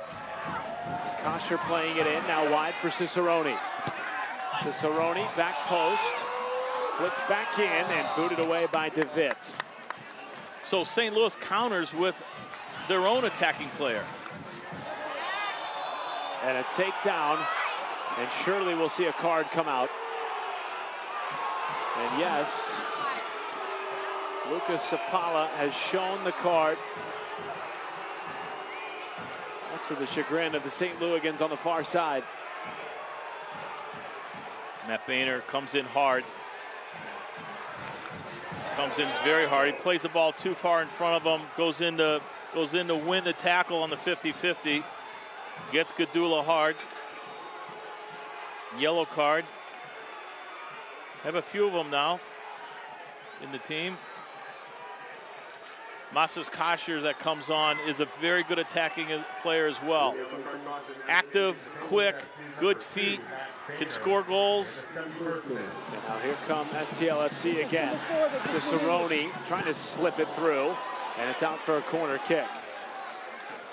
To your point, Masta Kasher, just 23 years old, certainly has shown the goal-scoring ability, but another recent addition for STLFC as they try to make a push to the playoff. This is just his 8th appearance since coming over from Real Monarchs. St. Louis went through a stint of injuries at the end of the Open Cup, season-ending injuries, and they went out and found players in Blackwood and Kasher and Colin Fernandez. And here is Colin Fernandez to take the corner kick, brought to you by Electro Savings. Into the middle, punched away. Jorgensen was fouled, and a free kick coming for Hartford. So Guy Bend is on the side to come in. Guy hasn't played, and I don't know the number of games, but it's been a good 6 weeks to 8 weeks since we've seen Guy. Had a little hip flexor type issue, if I'm not mistaken. And a knee injury that was nagging him for much of the beginning of the season. I would assume he's going to come in for Colin Fernandez in the center of the park. Over Elliott Horde. Davey. Down guard. St. Louis cannot let Dalgard come inside on his right. Dixon starting to get more active. Downs, the Connecticut native. And it's wrestled away by Matt Boehner.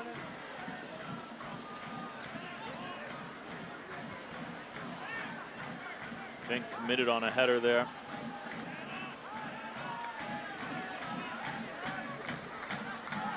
I haven't called Sam Fink's name a whole lot tonight. It's probably a good thing for STLFC. The captain, somebody who's been a vocal, consistent leader in the locker room for the St. Louis organization and helped them to a playoff appearance, the first in club history last season. And is the leading scorer as a center back with 6 goals on the year, number of them from PKs and headers on restarts. Kyle Gregg tying that mark tonight with 2 goals. They both have 6. Here's Dalgard, back post.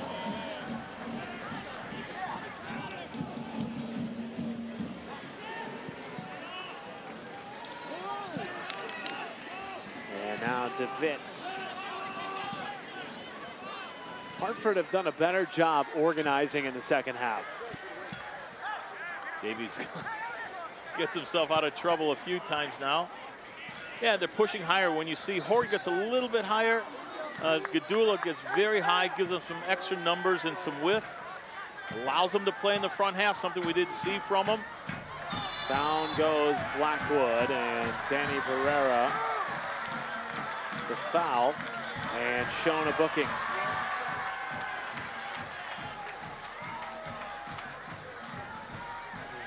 You don't have to read lips to know he's not pleased with that call from Lucas Sapala.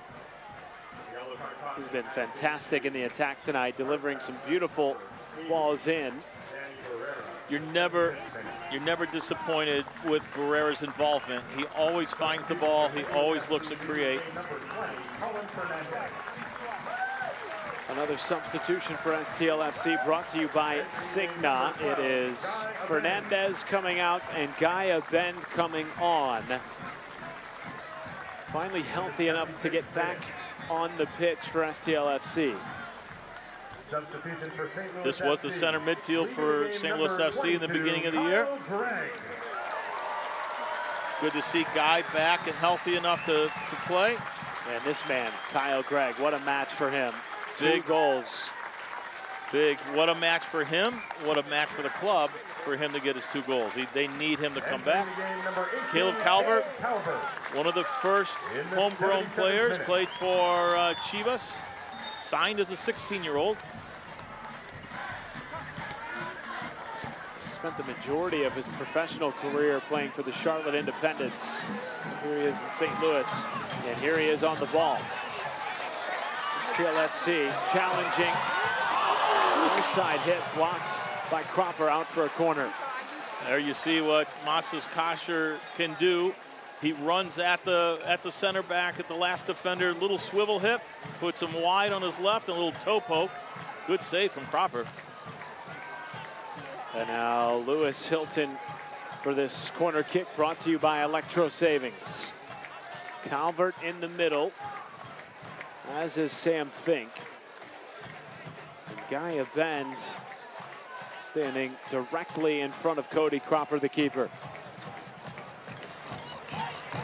Hilton, another just wide. And tracked down by Elliott Horde. Just a timing restart there where everything's done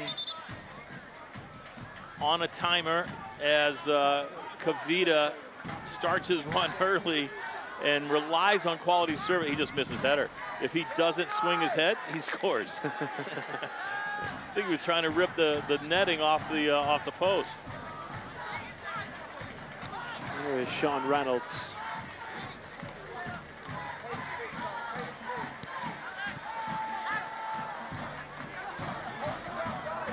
Ball comes through. Flag stayed down, but it was just a bit too much for Hilton.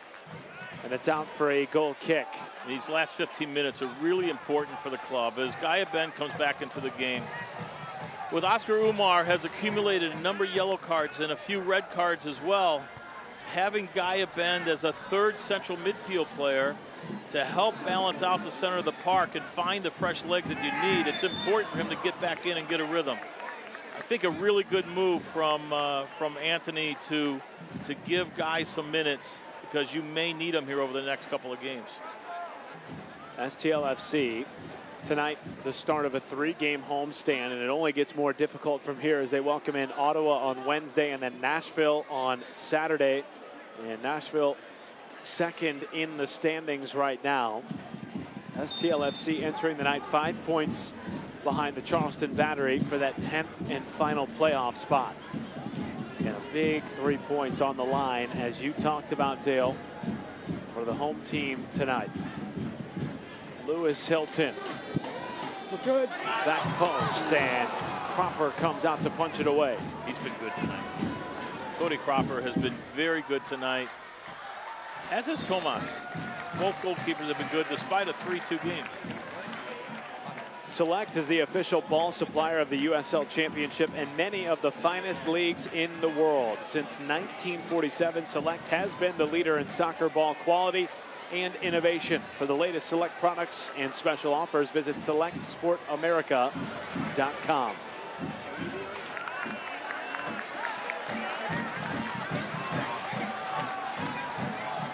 If you're Hartford Athletic here, you're a bit on your heels as STLFC have maintained possession over the last 5 minutes. How do you flip this thing and get a second goal?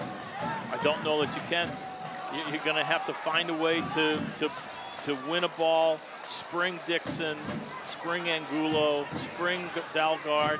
If it's going to happen, it's going to come from Danny Barrera's feet or Jorgensen playing a big ball. But right now, St. Louis, when they're in possession and they lose it, they're able to get back and get pressure against the ball to deny Hartford from playing anything forward. There's another moment again. As long as St. Louis is in possession in the front half of the field, they'll deny Hartford's penetrating passes. Reynolds chipping it forward. He's looking for Caleb Calvert, and now Horde flicking it upfield for Hartford.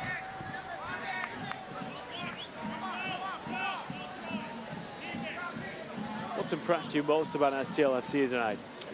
I think just the opportunity of scoring goals. I think Kadeem Dakers really set a tone. I thought he and Cicerone really set a tone with how to deal with that space in between the lines. I thought that Blackwood's insurgence and his willingness to make deep runs to allow St. Louis to stretch a game was important as well. Again, STLFC have not won since July 27th, and that was their first win since April 27th.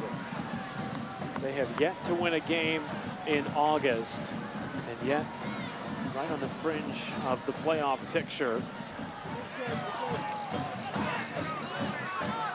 A testament not only to their start, but to their ability to gut out draws in spite of all the injuries, suspensions due to red card accumulation, jumbling of the roster, new acquisitions. I think we're starting to see fatigue. We're starting to see fatigue from Hartford. They spent a lot of time early in the game in the first 20 minutes or so defending, chasing the ball. There's now spending an additional, I would say, 10 minutes of defending. Guys aren't closing as quickly as they once were, not able to impact the game. Corner kick brought to you by Electro Savings. STLFC have had many more of these in the second half than we saw in the first, and perhaps that plays into the fatigue that you just mentioned.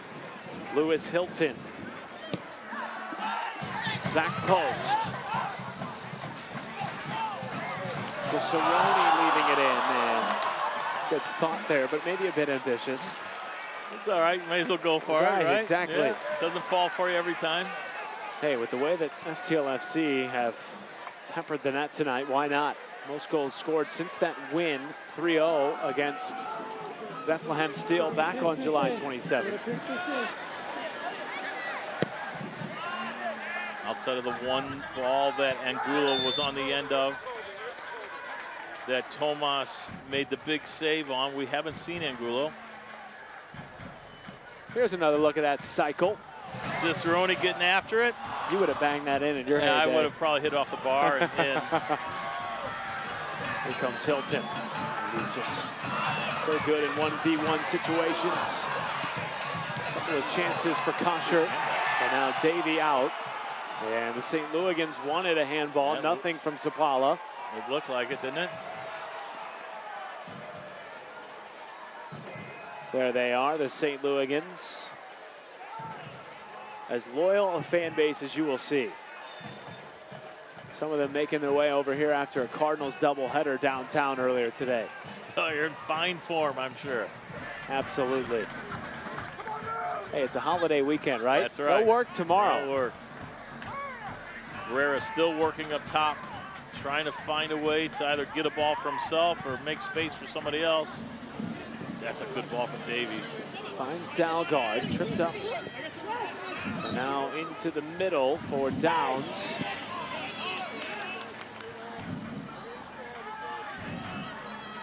Hartford certainly not out of this yet. Handball, yes. Sapala calls it, and it's back to STLFC. And a substitute coming on for Hartford. The substitute brought to you by Cigna, and it is Kyle Karinga coming in, the 25-year-old from Clearwater, Florida. He's made 19 starts for the club this season, but has dealt with some yellow card accumulation issues. Coming in the final 10 minutes tonight. Yeah, it's not really it's not a tactical change. He's more of a defender's defender. I just think you have fatigue. Alex Dixon looks like he's run out of juice. You have some other guys starting to stretch for Hartford.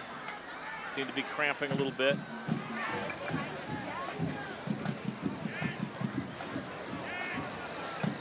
Hartford coming off a 2-1 come from behind victory against Atlanta United 2 earlier last week. They've shown the ability to grit out wins as the season has progressed. In spite of losing their first 8 games, all of those played on the road. And now here comes Danny Barrera. Gadula's been game. Dixon. And Gadula, of course, has slid forward as the game has gone along as well. Lacked the quality there, but he's been game in terms of getting up and down the field. Now they've moved him into a higher position. He'll certainly try to provide some service here in the last, what do you think, 7 minutes or so? I would guess we have a couple minutes of injury time, maybe 3. Only 2 minutes of stoppage in the first half. Davey pressured by Cicerone. Now STLFC have it again. Here is Tyler Blackwood. Calvert ahead, as is Cicerone. And now wide to Kosher. Just a bit much behind that as Calvert tries to track it down. Cicerone, rather, and is punched out for a throw. First time we've seen Tyler Blackwood really open his legs up and run. He's got an easy stride. Even in the 86th minute, he's still pushing the back line and getting after it. For a guy that's had limited minutes over the course of the year, he's certainly fit.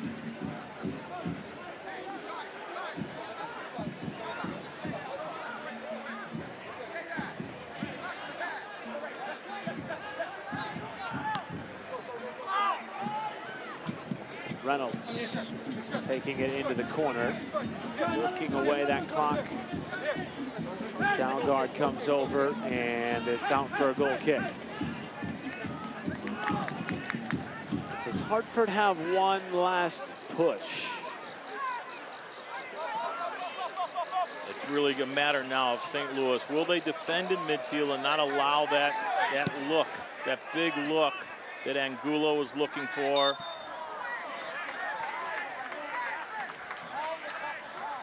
The foul sends it back the other way. Fink going down. St. Louis now just trying to manage their way through the minutes. We'll see Gomez hit the restart. They'll push the line up, the last line up to the midfield line. Which pushes Barrera and Angulo farther away from goal. We'll box it in and seal the game in that corner. Blackwood. He's got some juice.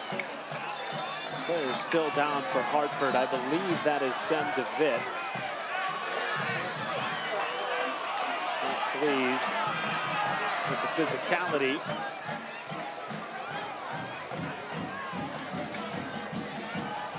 Nonetheless, the ball goes back to Hartford.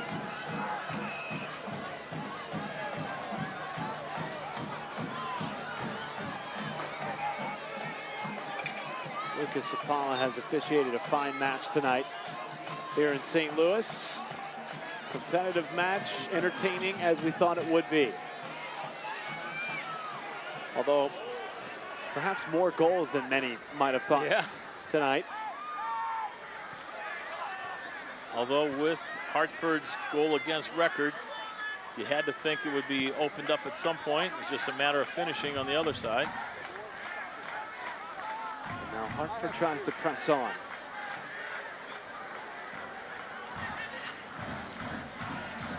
Looking for back-to-back goals. Just the body language. If you look at Hartford's body language, his shoulders are slooped, drooped over. They're walking back into their starting positions for the next moment. You just don't see a bounce in their step. Well, just look, considering the time of year and the record and the score line, the score line, you'd hope they'd have a little more bounce, but the score line's not necessarily indicative, though, of how well this game has been controlled by STLFC, too. The opportunities have not nearly been as plentiful for Hartford. Yeah, they had to be opportunistic, and really, if you think about Hartford, they had two other chances, both from Wojcik. One on the header that was real close, and the other one there was a half chance where he just didn't deal with the ball clean enough. 4 minutes of added time. Presented by Paycor. Need more time in your business? Well, contact Paycor to handle your payroll and human resource needs. 4 minutes for Hartford to find some magic. And on the other side, 4 minutes for STLFC to hang on and secure its first win in the month of August. I would say St. Louis is deserving of the lead right now for sure, to your point. And they controlled tempo. They controlled the tempo when they were on the ball. They controlled tempo when they defended. Outside of a stint early in the second half, I thought, St. Louis has been in control of how the game is going to be played. And I need to flip my calendar. It's September 1st, so a win in August was never going to come. But starting September off on the right foot. And I just went along. A kind partner up here. Perched high at West Community Field here in Fenton, Missouri, just outside of St. Louis. Great crowd, great energy tonight. Well, it sets up well for the rest of the week for St. Louis. Indeed. Yeah, and however you get the 3 points, now you got to ratchet it up a little bit because you have a little more difficult opponent. An Ottawa team that controlled the tempo in the first half up there last week.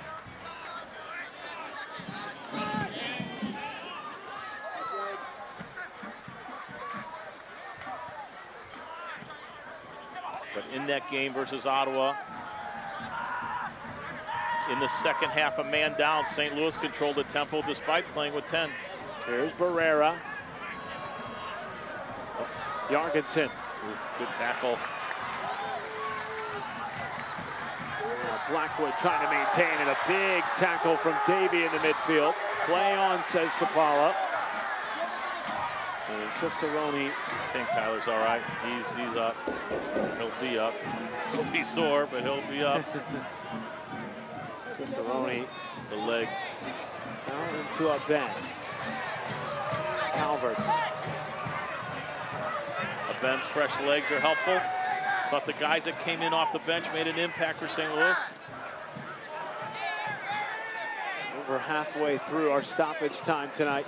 Cicerone dancing through, and now Davey will pick it up for Hartford. Barrera. Leading it off for DeVitt, trying to get numbers forward. Perhaps the last opportunity tonight for Hartford to find an equalizer.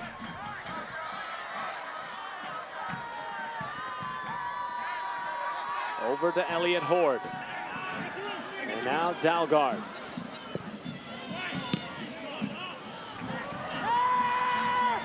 Jorgensen. Surely must be it, huh? Horde. Final minute of stoppage here in St. Louis. And now Nicky Downs. Prodding and prodding, trying to find that open spot. Horde, defended by Reynolds. Into the box, flicked wide. And that might seal the deal here in St. Louis.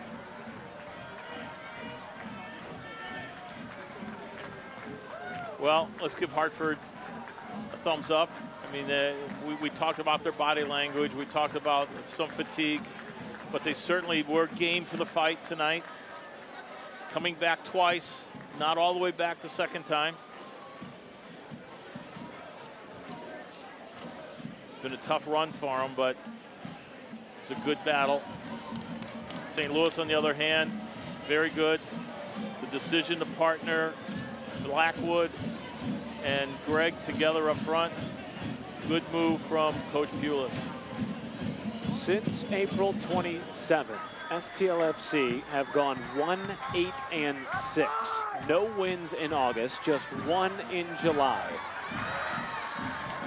They knew what was on the line tonight, 5 points behind the Charleston Battery.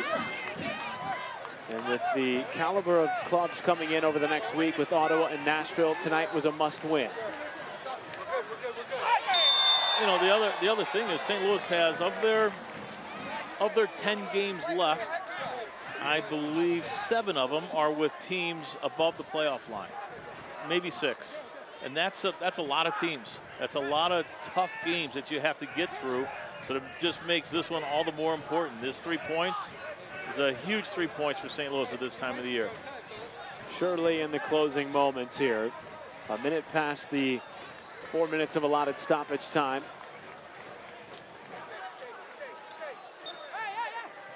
Finding their form at the right time, perhaps, here in St. Louis. They snuck into the playoff last year as the 8th seed. First playoff appearance in club history. And they set their sights for something more coming into the 2019 campaign. And that's it from St. Louis. Edward Jones presents today's final score. STLFC 3 and Hartford 2, as a red card has been shown after the final whistle. It was Hartford's Jose Angulo coming in, but nonetheless a win for St. Louis. And the man of the match tonight, presented by Pleats Cleaners. It is none other than Kyle Gregg. He is tonight's man of the match as selected by us, our broadcast crew. Follow St. Louis FC on Twitter to vote in the Pleats Man of the Match fan poll. What a night for Kyle Gregg. Yeah, a big night for Kyle Gregg. And as I said earlier, big night for the club, and that Kyle Gregg's finding his way back. You know, the ball fell for him in the first half, something that he hasn't seen for a while this year. Finishes and then gets himself high enough. And another benefactor of a mistake from Hartford, as Davey doesn't get himself out of the back and clear the 18. We will be back to wrap it up one final time from St. Louis. STLFC winners 3-2 over Hartford Athletic.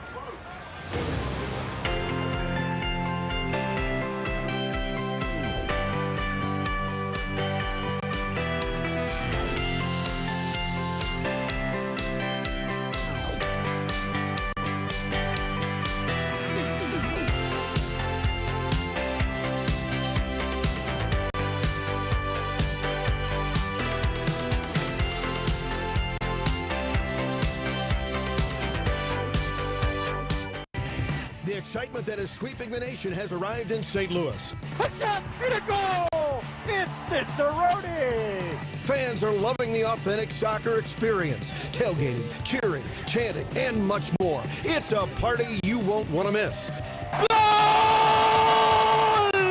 St. Louis FC! And a goal!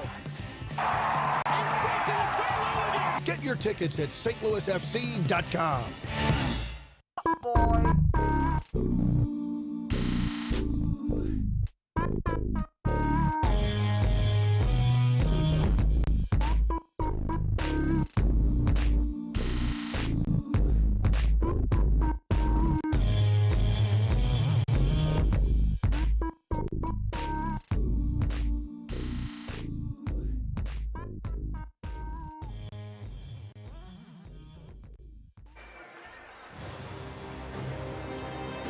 Back from St. Louis one final time. The St. Louisans still hanging around out there. It was Dollar Beer Night here in St. Louis.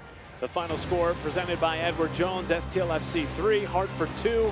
It's a fan base that has been waiting and waiting and waiting for 3 points. They finally get it tonight. First win since July 27th as we take a look at our highlights. And there were certainly plenty of those for St. Louis tonight. They needed to score goals, and Kadeem Dakers came to play today, had his boots on the right feet, smacked one from 30 yards there, got his momentum going forward, and really goal of the month type stuff there from Kadeem Dakers. Dakers had one. Kyle Gregg, who has been a bit slow in the goal-scoring column this season, tallied 2 for STLFC, bringing his season total to 6, tying Sam Fink for the team lead. Is this a playoff contending team? I think so, yeah. I mean, I think from a talent perspective, they are. Things need to fall right for them a little bit, but I do think they have the quality. Here we see where Kyle Gregg gets on the end of a 50-50 where Tyler Blackwood, who I thought did a tremendous job of chasing players down and making it difficult for the 2 center backs for Hartford to play. Kyle Gregg gets on the end of it and just smacks it inside the back post hard and low.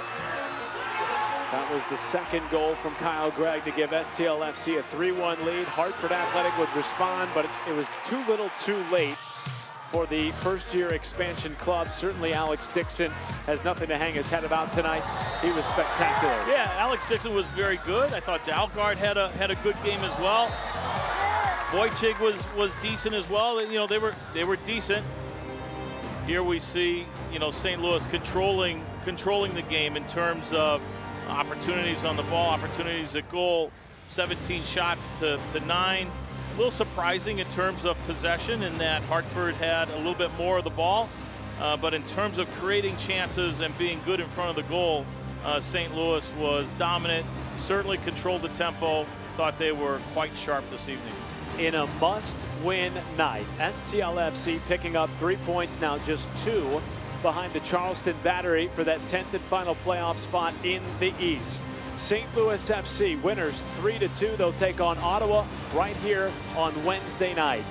For my partner Dale Schilly, our producer Gavin Bodell, I'm Matt Schumacher saying so long from St. Louis.